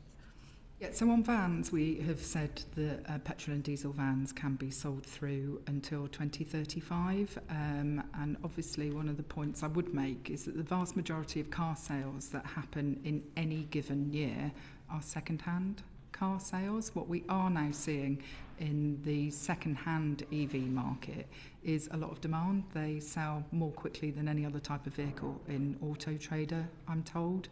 And there are new EV models coming onto the market this year, which will be more affordable in terms of new car purchases. And so, I recognise that if this transition is going to be successful, it does need to be affordable. And people need to feel confident that the charging infrastructure is there as well, so that they can make the journeys that they normally make with confidence. And those two things are really at the heart of the government strategy. Just very briefly then on that, before it goes more to the infrastructure. You've talked about the second-hand market for EVs. Yeah. What analysis have you done about the second-hand market for petrol and diesel cars? Because again, if you don't have the EV charging points at your home because of where you live, because of your financial situation, what analysis have you done about the likely prices of second-hand petrol and diesel cars, which may be more accessible for people in that initial few years of the changeover? So I think we look in the round at all of these issues. We do have grants for installing charge points at home, and we're also we've got some plug-in vehicle grants for purchase as well still, and we're working through the spending review about what other options there may be to boost demand further. EVs are still only 3% of the cars on the road at the moment, so we see a very healthy market in petrol and diesel second-hand cars, and we would expect that to continue for the next decade and beyond. Okay. Can I ask Alex to come in now, and then if Scott, if your question still needs asking. Thank you, Chair. So sticking with electric vehicles, the Public Accounts Committee's recent report on the rollout of EV charging infrastructure found a lot of geographical discrepancies in the number of charge points. It also suggested that the rollout had been slower than anticipated in terms of spending the money that your department had provided. Do you see it as the role of the department to fix this, and if so, how? We're investing £200 million in charging infrastructure, and that sits alongside a pipeline of about £6 billion worth of private sector investment through until 2030. We do need to go further, we do need to go faster, and we need to fill in the geographical cold spots when it comes to charging infrastructure, be that on the strategic road network where progress is being made, or working with local authorities to ensure that those that don't have access to a driveway to charge their vehicle have suitable options available locally. I know, Jo, you've done a lot of work on charging infrastructure. Yeah, so I think the National want to Audit Office agreed that we are on track at the moment at an aggregate level for the rollout. In terms of local on-street charging, what you see at the moment is a result of demand, effectively, where commercial providers have seen opportunities and where particular local authorities. The big intervention we have made, the Local Electricity Vehicle Infrastructure Scheme, is just beginning to see, so it's before the current status, before the benefit of that. And going back to previous questions, the criteria for the allocation of that funding, which has gone to all local authorities in England, has precisely taken into account existing charging infrastructure, the number of houses with off-street parking, as well as deprivation and rurality, to make sure that all parts of the country are able to have access to the infrastructure they need. It will be different in different constituencies in different parts of the country, what's needed because of the mix of housing and what we see on the strategic road network. So the levy funding that you just mentioned, I appreciate it came with capacity funding, but do you believe that there are the skills, particularly in terms of procurement, in the local transport authorities to make the best use of that funding? I think we're really pleased with how the Levi scheme has worked so far. So as you say, we've set up the Levi support body to pull together the skills and expertise. We provided resource funding. We provide a certified training scheme for electric vehicle charging infrastructure officers in local authorities. And we're seeing that this scheme is going to have a much bigger impact than previous efforts which haven't had that support around it. It meant that local authorities who had the capability already were able to take advantage, and those who didn't therefore weren't, and those disparities we talked about earlier, therefore more likely to persist. And then on a wider level, obviously there's a lot of people wanting electricity, and more increasingly. What discussions are you having with other departments to make sure that the grid capacity is going to be available for the transport electric infrastructure that we need? Yeah, so routinely I have discussions with colleagues in DESNZ, with the Energy Secretary, with MHCRG from a planning perspective. I know that DESNZ last week announced some changes to the queue of grid connection projects, which I think is going to be really important, both for making sure that we've got grid connections to deliver rapid charging hubs, for example, in key areas, or if we're looking at things like infrastructure at ports as well, if we want to ensure that vessels come in and dock at berth and have an electric supply point there, you've got to get the balance right between ensuring that new sources of energy generation can be plugged into the grid, but also getting the grid connected to the consumer endpoints where that's required. And so that has been a discussion that I've had already directly with the Energy Secretary, and it was good news, I think, that announcement that was made last week. Okay, I'm really keen to move on because we've hardly touched on several key areas. Elsie, local transport. Thanks, Chair, and thanks both for your time today. Decisions on local transport planning might seem quite technical to some people, but they can obviously have stark impacts on people's lives. In my constituency, for example, I've been campaigning for a new express bus service into Manchester city centre. Certainty from the department when it comes to local transport plans would enable local authorities to make better funding decisions for the longer term. We've been waiting for new LTP guidance for some time now. Will this be communicated soon? Yeah, I expect to publish this after the spending review and to align it with the work that we're doing on the integrated national transport strategy as well, and to look at some updated guidance around quantifying carbon reductions as well. And so that will all be coming later this year. Excellent. You preempted my next question. So that previously seemed very close to being published, that quantifiable carbon reduction guidance. So you can confirm that will be published at the same time as the LTP guidance. That's the plan that we're working on at the moment. I should just say that a number of local transport authorities have already put together some very good local transport plans, and that my officials in the department will always be very happy to talk to any local authorities who, in advance of those documents being published, would like some advice. We have also, of course, got on and announced funding available for local transport authorities. And so we're not allowing the fact that that guidance hasn't been published to stem the flow of money to get on and deliver local priorities. Okay, thank you, Elsie. Ollie. Thank you, Chair. Secretary of State, we had an excellent session at this select committee with Chris Boardman, the Commissioner for Active Travel England, in January. However, certainly at that time he expressed concern that the funding being offered would not be sufficient to achieve the government's active travel goals. Now, I appreciate since then the third cycling, walking investment strategy has been announced with additional funding. But is that really the sort of unprecedented, unquote, funding commitment that your predecessor promised for active travel? And is it really going to deliver the step change we really need to get more people walking and cycling? Well, I think it's a start, and I know Chris well, and I think he does brilliant work with Active Travel England, and I'm a big supporter of that organisation. We have put £300 million into the cycling and walking strategy, and that stands in very stark contrast, I would suggest, to the previous government, who took money out in repeated years towards the end of the last government.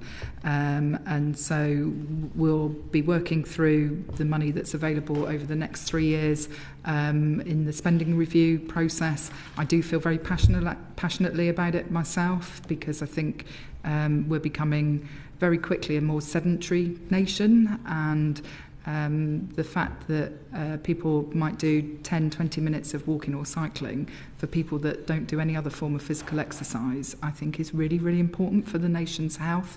If that's walking your kids to school, if it's actually walking to 400 metres to a bus stop as opposed to 4 metres to jump into your car, I think, we need to start thinking about transport as a public health intervention as much as an intervention that can stimulate economic growth. And those are certainly the conversations that I'm having with colleagues in the Department of Health and Social Care, in Treasury, in MHCRG at the moment.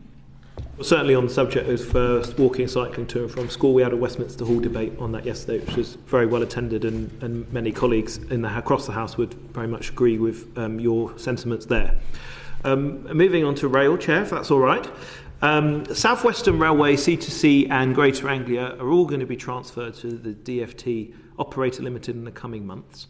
What steps are you taking to ensure that the department has the resources and expertise to manage these transitions smoothly?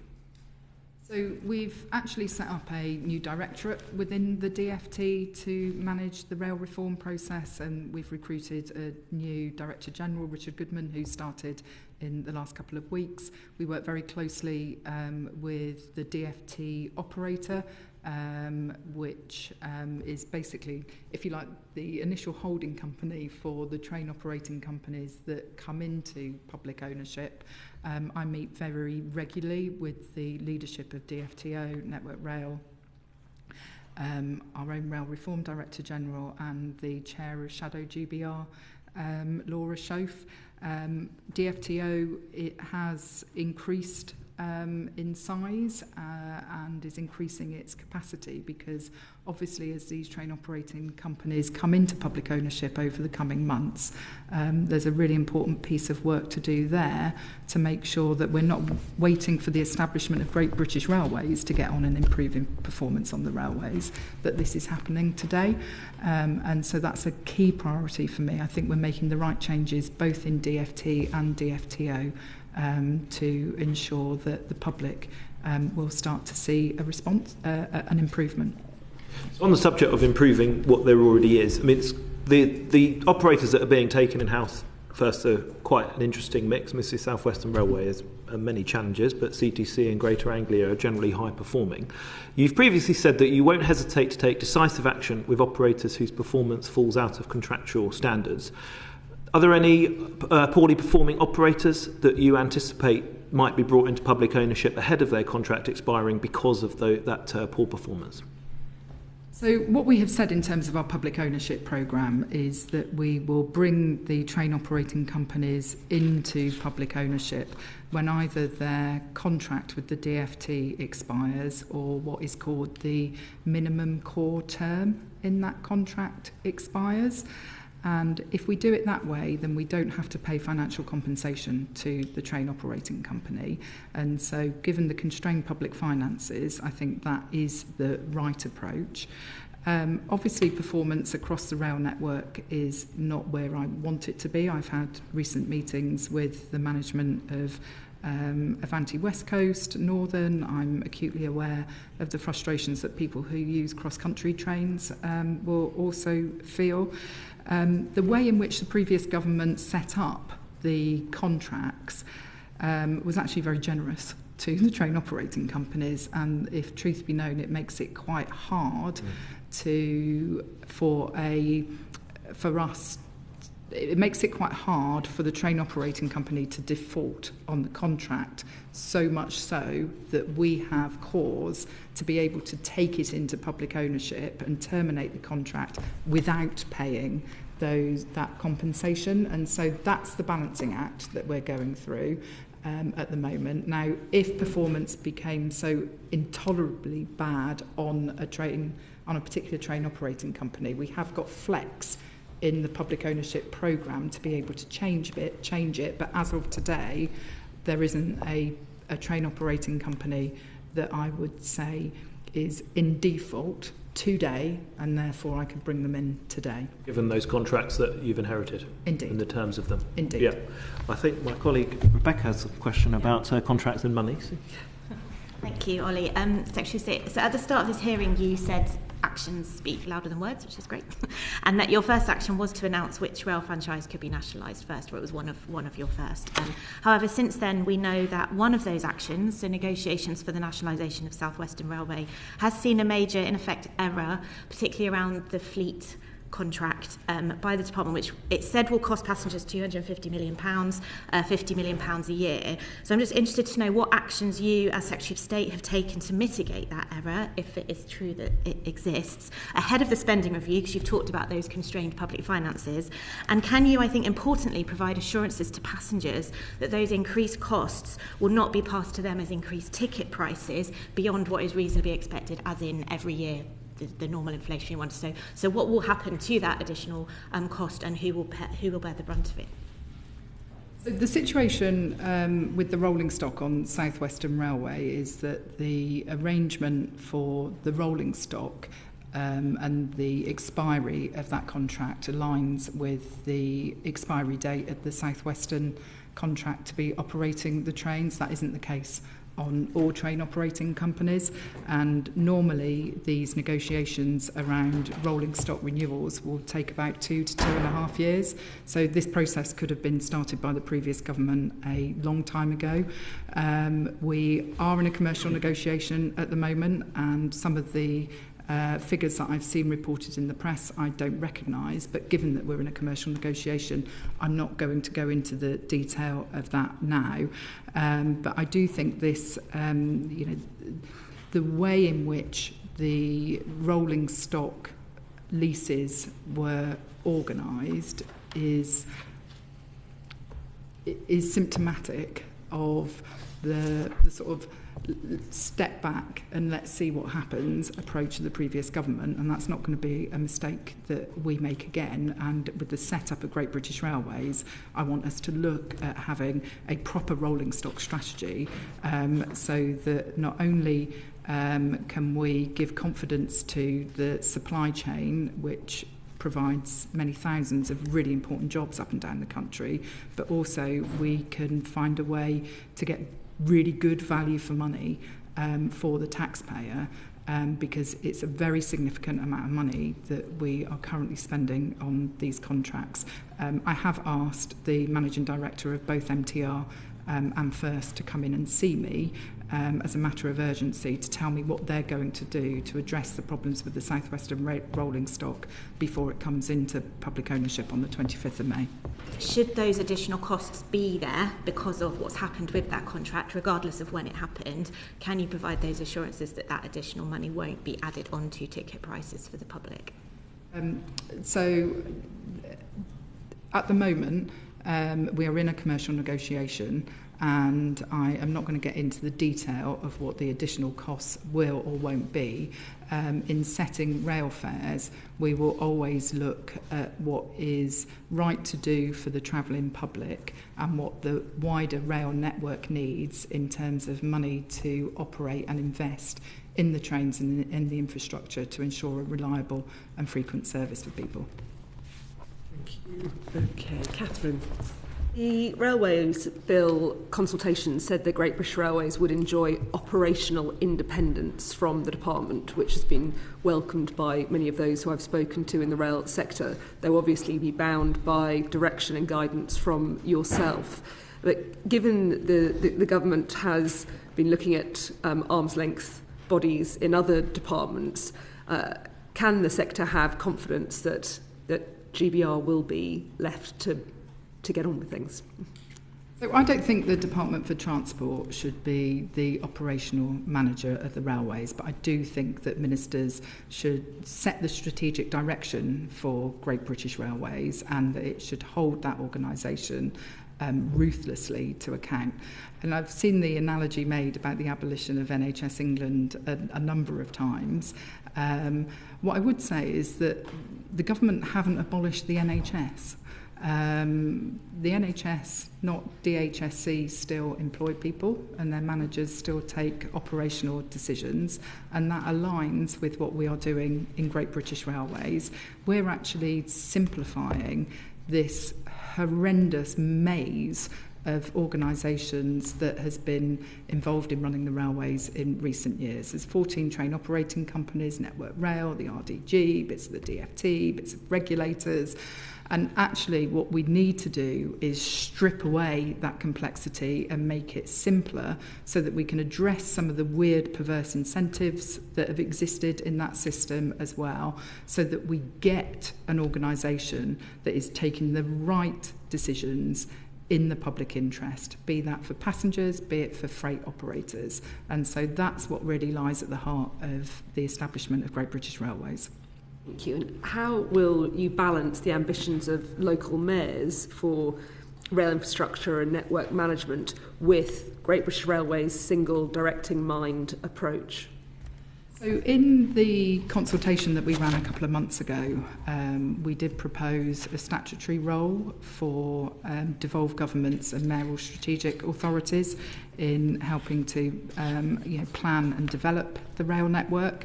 And established mayoral strategic authorities will have the right to request further rail devolution. GBR will need to balance local interests, national interests. We've got international services running on some parts of our rail network as well. But it is important that there's a single organisation that can take those decisions. I will also need to think very carefully about the financial and commercial implications of further devolution of rail services, because we do subsidise the day-to-day running of the trains to the tune of about £2 billion a year, and that is before you think about the money that is put into the infrastructure of the railways, the tracks and the signalling. And so I would need to be persuaded that if I was going to devolve further rail services to mayoral combined authority to run and operate a train, that what I'm not doing is carving off more profitable parts of the rail network, because I need to find a way to reduce that rail subsidy over time.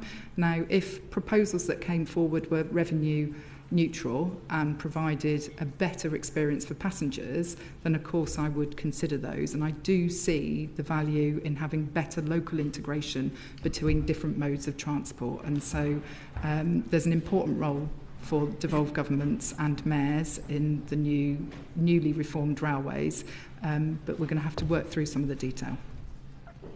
Okay, thank you. Quick question, Rebecca? Just briefly, we know that ticket retailing is part of the rail ecosystem that works really well at the moment, and you've talked about an open, fair and competitive marketplace going forward. So how does the government intend to deliver this, and what protections and safeguards do you envisage as part of the Railways Bill?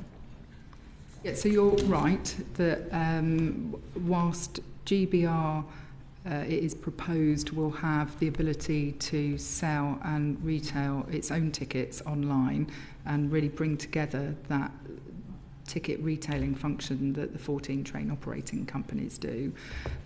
We also do see that there are some really good companies that are operating in the private sector, and so this isn't about trying to put those companies out of business. We want those businesses to do well.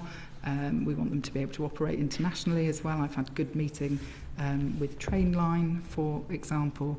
And so we're going to be looking very carefully at the responses to the consultation about how we make sure that we have that thriving mixed market for retail ticketing going forward. What would the cost of a government-run ticketing system be? Because obviously they're all done by the separate companies at the moment. If you bring that in-house, have you got any idea what the cost of that would be? So I don't have figures on me today about that. What we do want to do is reduce the duplication that exists, and so I would hope that there will be some cost savings associated with that. And also one of the discussions that I'm having with officials at the moment is how do we set up new systems in the most cost-effective way. So if there is one system that is working particularly well, rather than creating something new, could that just not be adopted by Great British Railways? But I'm happy to write to you with more information. Thank you. Alex, quick. Just to quickly follow up on the regional point, do you envisage that GBR is going to have any formal regional structures? So it's something that we are working through at the moment. And if you're running an organisation the size of Great British Railways, then there's going to need to be a sensible management structure in place. We have now recruited some alliance directors for South Eastern and South Western, which is where you bring together the operation of the track and train. So you've got one person who's directly responsible and wakes up in the morning, as Lord Peter Heidi says, thinking it's my responsibility to make sure that this system is working properly. And so it may be that we look to replicate some of the existing regional structures as we go forward and set up Great British Railways in terms of the individuals who are responsible for managing the tracks and train in those regions. There's obviously a lot of detail that needs to be worked through, and I'm very happy to come back to the committee and talk to you in further detail about that. Because obviously there is a discrepancy between network rail regions that exist at the moment and mayoral combined authority regions. Correct, and that's why I said there's detail to be worked through. I'm happy to come back and talk to you about it. Thank you. There's detail and there's overall principles, and there was a lot of concern when the consultation came out on the future of GBR and the rail reform bill about a potential reining back of the public sector duty, not principally, but not only, the concerns of people with disabilities and their campaigners. Can you assure this committee that there is no reining back on the public duty responsibility of the rail system in the future way that the GBR is going to be delivering its services? 100%. The public sector equality duty will apply to GBR. It doesn't currently apply to the train operating companies. We did make clear in the consultation document that accessibility will be at the heart of Great British Railways. I know that the Rail Minister has responded to you, Chair, to your letter, setting out that we're working through the detail of what sits in statutory duties and licence requirements at the moment. But I see GBR as being an opportunity for a step change in the way in which accessibility is put at the heart of how we plan and deliver our railways. Thank you. Scott, because I know you have to go, so you're next. So thank you. So you said you recently at the Hitachi plant. I think that would have been to see the Grand Central trains being manufactured. Yep. So £300 million order, which is excellent. But they're an open access operator. Yep. In Edinburgh, London is also served by Lumo, yep, who provide an excellent service, another open access operator. But the consultation around GBR is going to set access, the gatekeeper, with GBR rather than ORR. Get my letters mixed up. So should Hitachi and open access operators be concerned about that? I've been very clear that there is a role for open access operators in the reformed railway. We should just bear in mind that in terms of overall number of journeys done on the railways, open access operators account for less than 1%, but the visit that I made to Newton Aycliffe to see the new trains that are going to be part of the Grand Central service, that was a decision by the ORR to extend their access rights for 11 years. We supported that. As the DFT, we've also supported proposals recently for the Wrexham, Shropshire and Midlands Railway, where an open access operator can add value and they are not going to divert excessive revenue away from the public operator, and where it might be opening up new markets, new routes, where it won't have a negative impact upon the ability of the rail network to recover when incidents happen as well, then we will continue to want to see those applications coming forward. There will be a robust... GBR, the base people. That's what I was just about to come on to that point. Yeah. It is important that there's a single guiding mind about who is taking decisions about access to the network. And I come back to the point that I've made previously, which is at the moment the taxpayer subsidises the day-to-day operation of the railways to the tune of £2 billion. And so we've got to be mindful of that when we're giving access to private companies who will abstract fare revenue from the private sector, from the public sector operator. What we did consult on was giving the Office for Rail and Road a robust, independent appeal mechanism, so that whilst what we have consulted on is GBR taking the initial access and charging decisions, that there needs to be a fair process in place so that if a open access operator felt that GBR hadn't dealt with their application fairly, that there would be an appeal route and they would be able to go to the ORR. Thank you. Okay, thank you. Catherine. I think that in part you've already answered the question that I had, because with GBR being the ultimate arbiter rather than the ORR, I think that there has been a concern about what incentives GBR would have to allow use of its network for open access, but also for rail freight. So do you feel that that when it comes to making those decisions, there are adequate safeguards in place to ensure that you do have access for open access and for freight? We will make sure that those safeguards are in place. We need to go through the responses to the consultation. We need to get the legislation finalised and before Parliament. And so it is appropriate that when GBR is set up, that both open access operators and freight know that there is a fair process in place for them seeking access to the network. We're not proposing to take anyone's existing rights away. In fact, as a government, we've said that we've supported, for example, that extension of 11 years to the Grand Central rights. If it's opening up new markets and providing a service that the public sector provider isn't operating, that's good for the passenger, and I want GBR to be doing what's right for the passenger, what's right for the freight industry, but having the ability to take a strategic look at what capacity there is and how we best use that to advance the national interest. Okay, thank you. Elsie. Thanks, Chair. A lot of towns like Hayward and Middleton in my constituency have been disconnected from the rail network for far too long, with no rail stations in the city to sort of link us into the city region's economy. How do you think absorbing Network Rail into Great British Rail could unleash the sort of economic potential of towns like mine that have been held back by a lack of rail infrastructure? Yeah, so what's really interesting is looking at things like the rail network enhancements programme within Network Rail, which often looks at improving, building new stations, improving accessibility at stations, also the frequency of services at existing stations and which areas they are ultimately terminating in. I think all of this can be looked at through Great British Railways.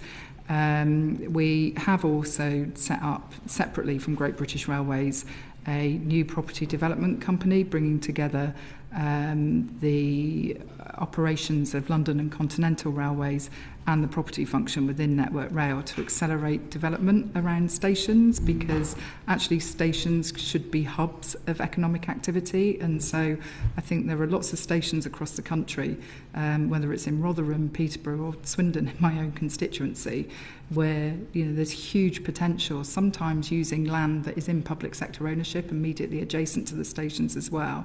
So it's both about the physical infrastructure and services that are being run by the railways, but also unlocking that wider potential, which I think could be really important for towns like the one you represent and indeed the one that I represent.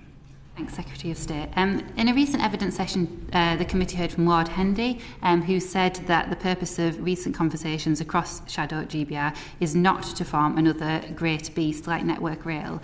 In my experience, Network Rail has not always been responsive to the infrastructure needs of constituencies like mine, as I was just saying. People need to be able to access rail services. As you were just saying, they also need to be able to live close to rail stations. We need to be able to expand the network and build around stations as well. So yeah, you touched on them there, but I suppose it would be helpful to understand some of the ways you think GBR will be able to operate differently to Network Rail and address some of this.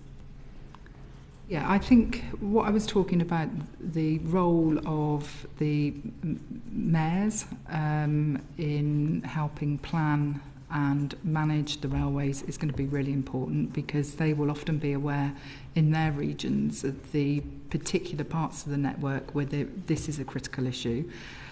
I suppose, though, I would say that I think that actually in setting up Great British Railways, I used this phrase earlier as well, we sort of do need to go back to basics. We need to make sure that this is an organisation which is responsive, accountable and firmly rooted in the communities that it serves. And part of that is making sure that it is not this faceless beast of an organisation, but that we're working very, very closely with local leaders, and that's certainly the organisation that we want to build. I think it also takes us back to the integrated national transport strategy and the importance of the word integrated in that, so that whatever mode of transport you start with, be it car, bike or bus, you can be confident wherever you live in the country that you can connect reliably into other parts of the transport system. Okay, sorry. Catherine's got a PMQ question, so she does need to go. Baggy, do you want to come on to thanks. Shadow GBR? On Shadow GBR on the transition team, which was disbanded, I think with an announcement on the 3rd of April, they were doing various bits of work that don't need legislation, reformed fares and ticketing, for example. Will Shadow GBR be picking that work up now, and is that still happening? Yeah, all of that work is still underway, and so Shadow GBR is essentially made up of the component organisations that will ultimately be part of Great British Railways. And so I asked Laura Schoaf, who is the chair of Shadow GBR, to lead on 5 priorities for me in this period before we've got the legislation through, before GBR is established. One of those is around looking at what we can do on ticketing, both in the short term and in the medium term. So that work still is ongoing.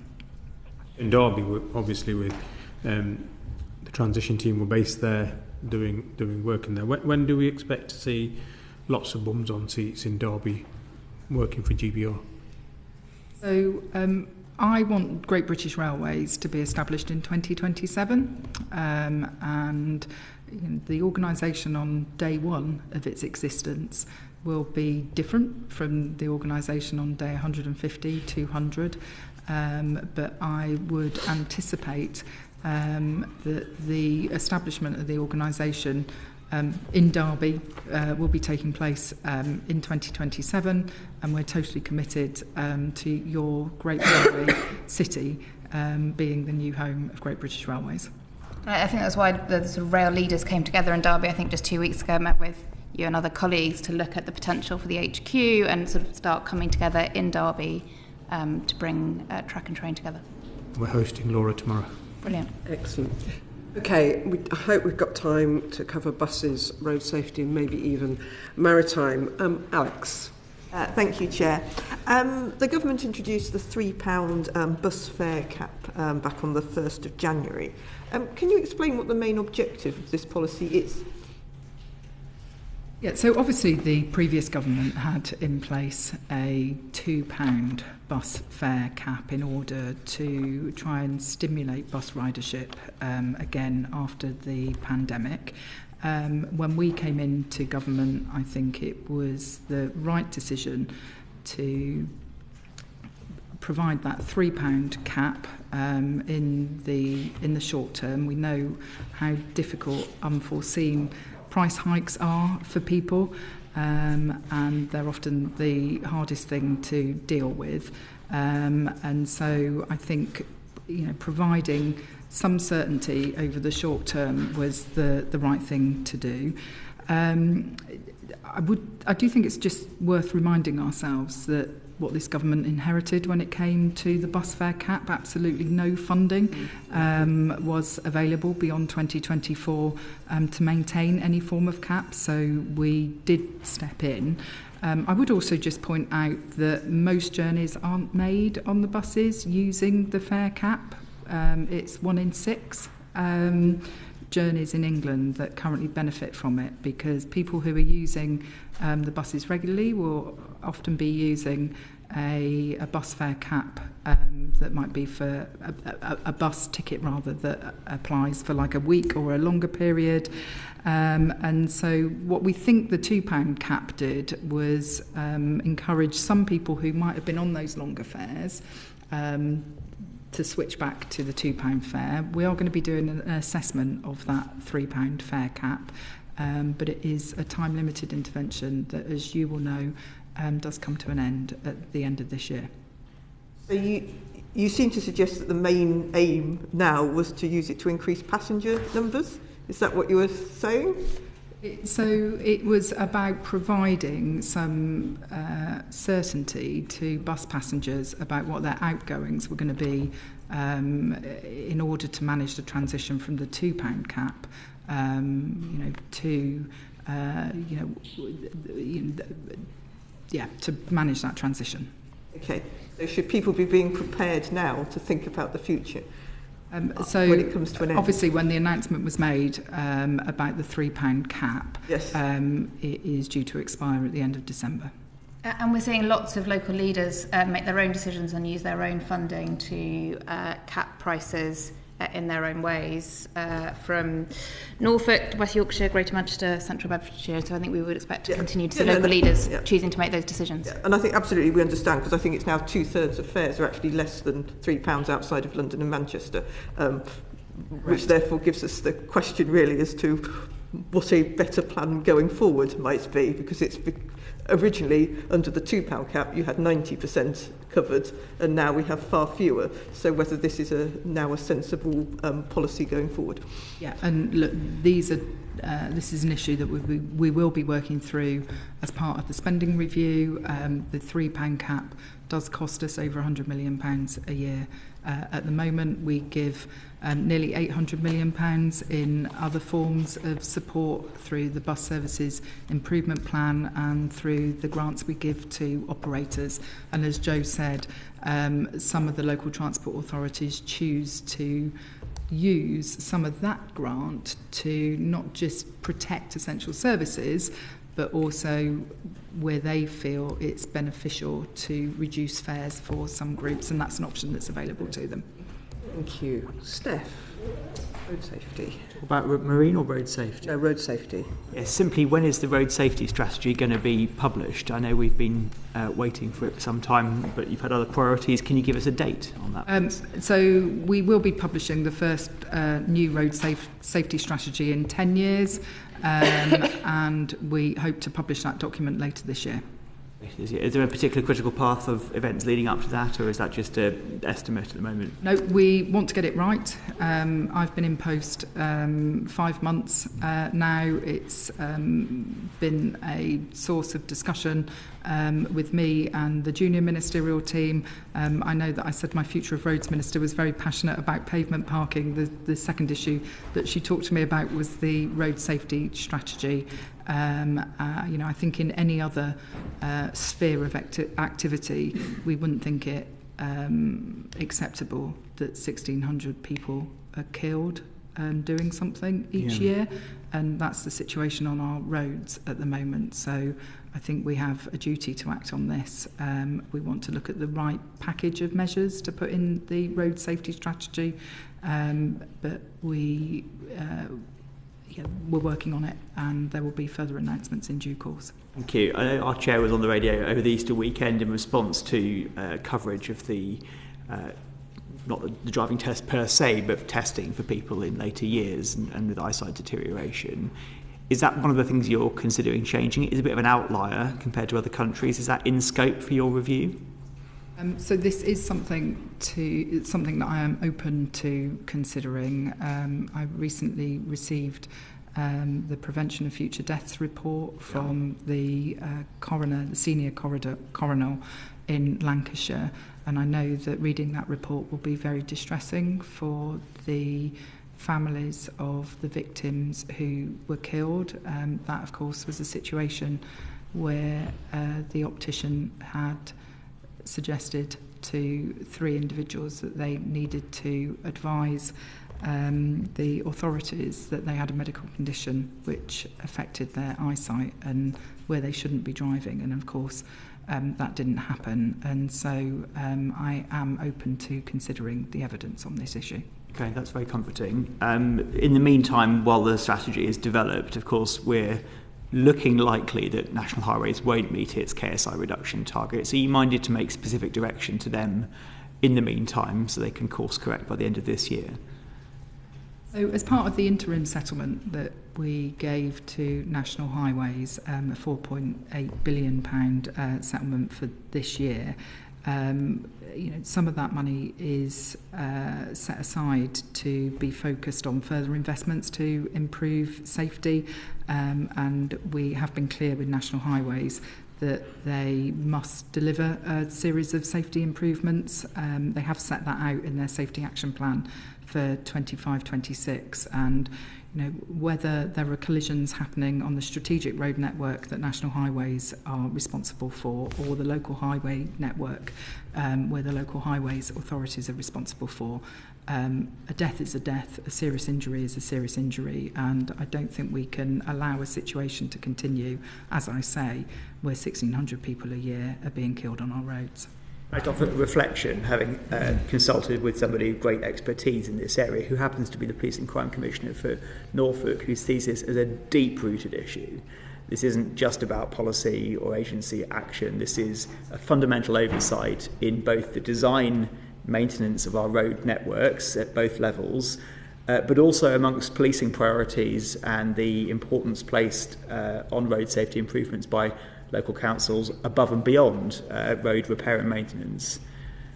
I would have some sympathy with that. When I was the Deputy Mayor of London for Transport, I published London's first Vision Zero strategy, and part of that was focused on really a safe systems approach, where we looked at how you not only drive safer behaviours amongst all different types of road users, but how you design and deliver safer streets, safer speeds as well, safer vehicles. We introduced the direct vision standard to improve the visibility from lorries and other heavy goods vehicles.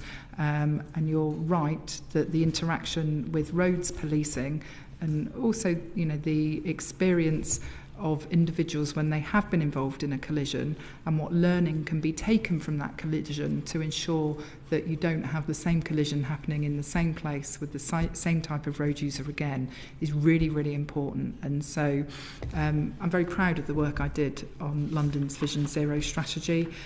We need to work through what is right on a national level. That's the work that's happening in the department at the moment, and it's why we have made that commitment to producing a road safety strategy, the first one for 10 years, later this year. And on that very effective London Vision Zero strategy, I think that was a really good piece of work. But in terms of driver behaviour, it's been put to us in terms of the driving tests and the curriculum that's being taught in driving.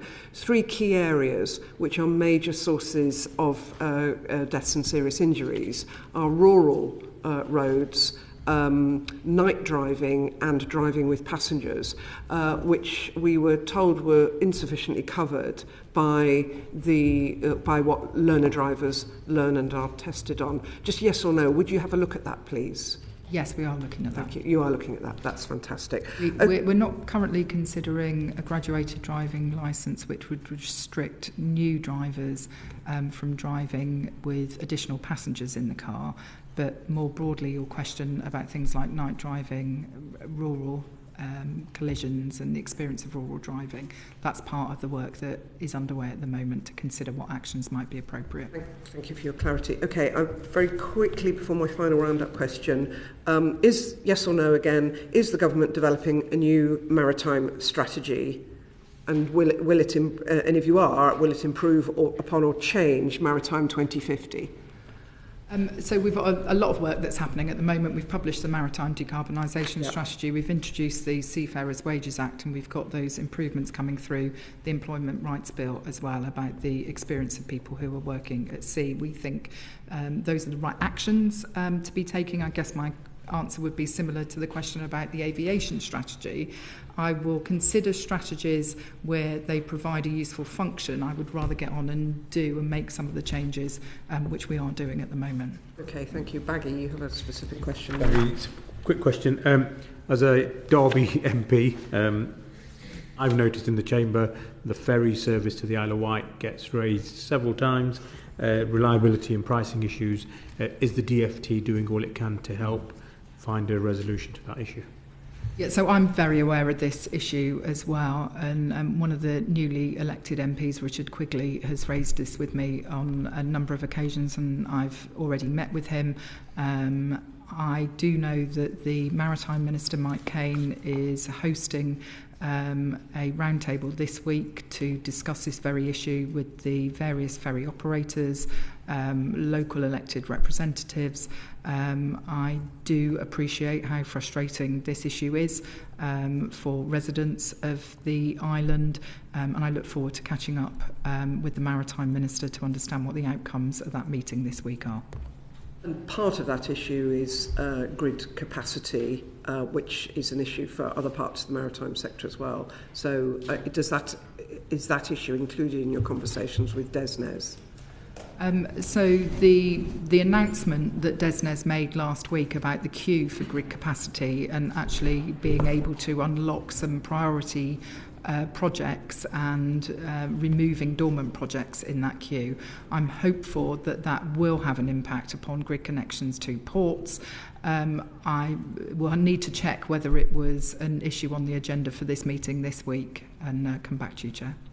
Thank you very much. And Secretary of State, thank you very much for all of your considered answers. I've got one last one, and you have 2 minutes to cover this. What will be different in the UK's transport system at the end of this Parliament with you as Secretary of State? Well, I hope that trains turn up on time and that the experience of people stood on a platform waiting for a train that never arrives will be a thing of the past. I hope that buses in our local communities will be enjoying a renaissance and that we are able to run bus services that are suitable for the diversity of different communities up and down Britain.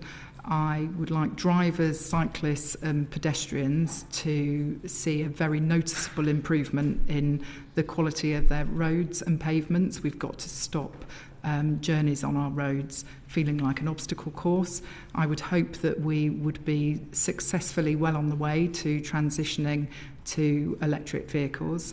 And I guess, Chair, if I'm being totally honest, I would look back on my time as Transport Secretary as a success if people who are stepping out of their doors, whether it's in Greater Manchester, Brentford, Swindon, Cambridge, Peterborough, Rotherham, and seeing that public transport offers a more attractive option than their car.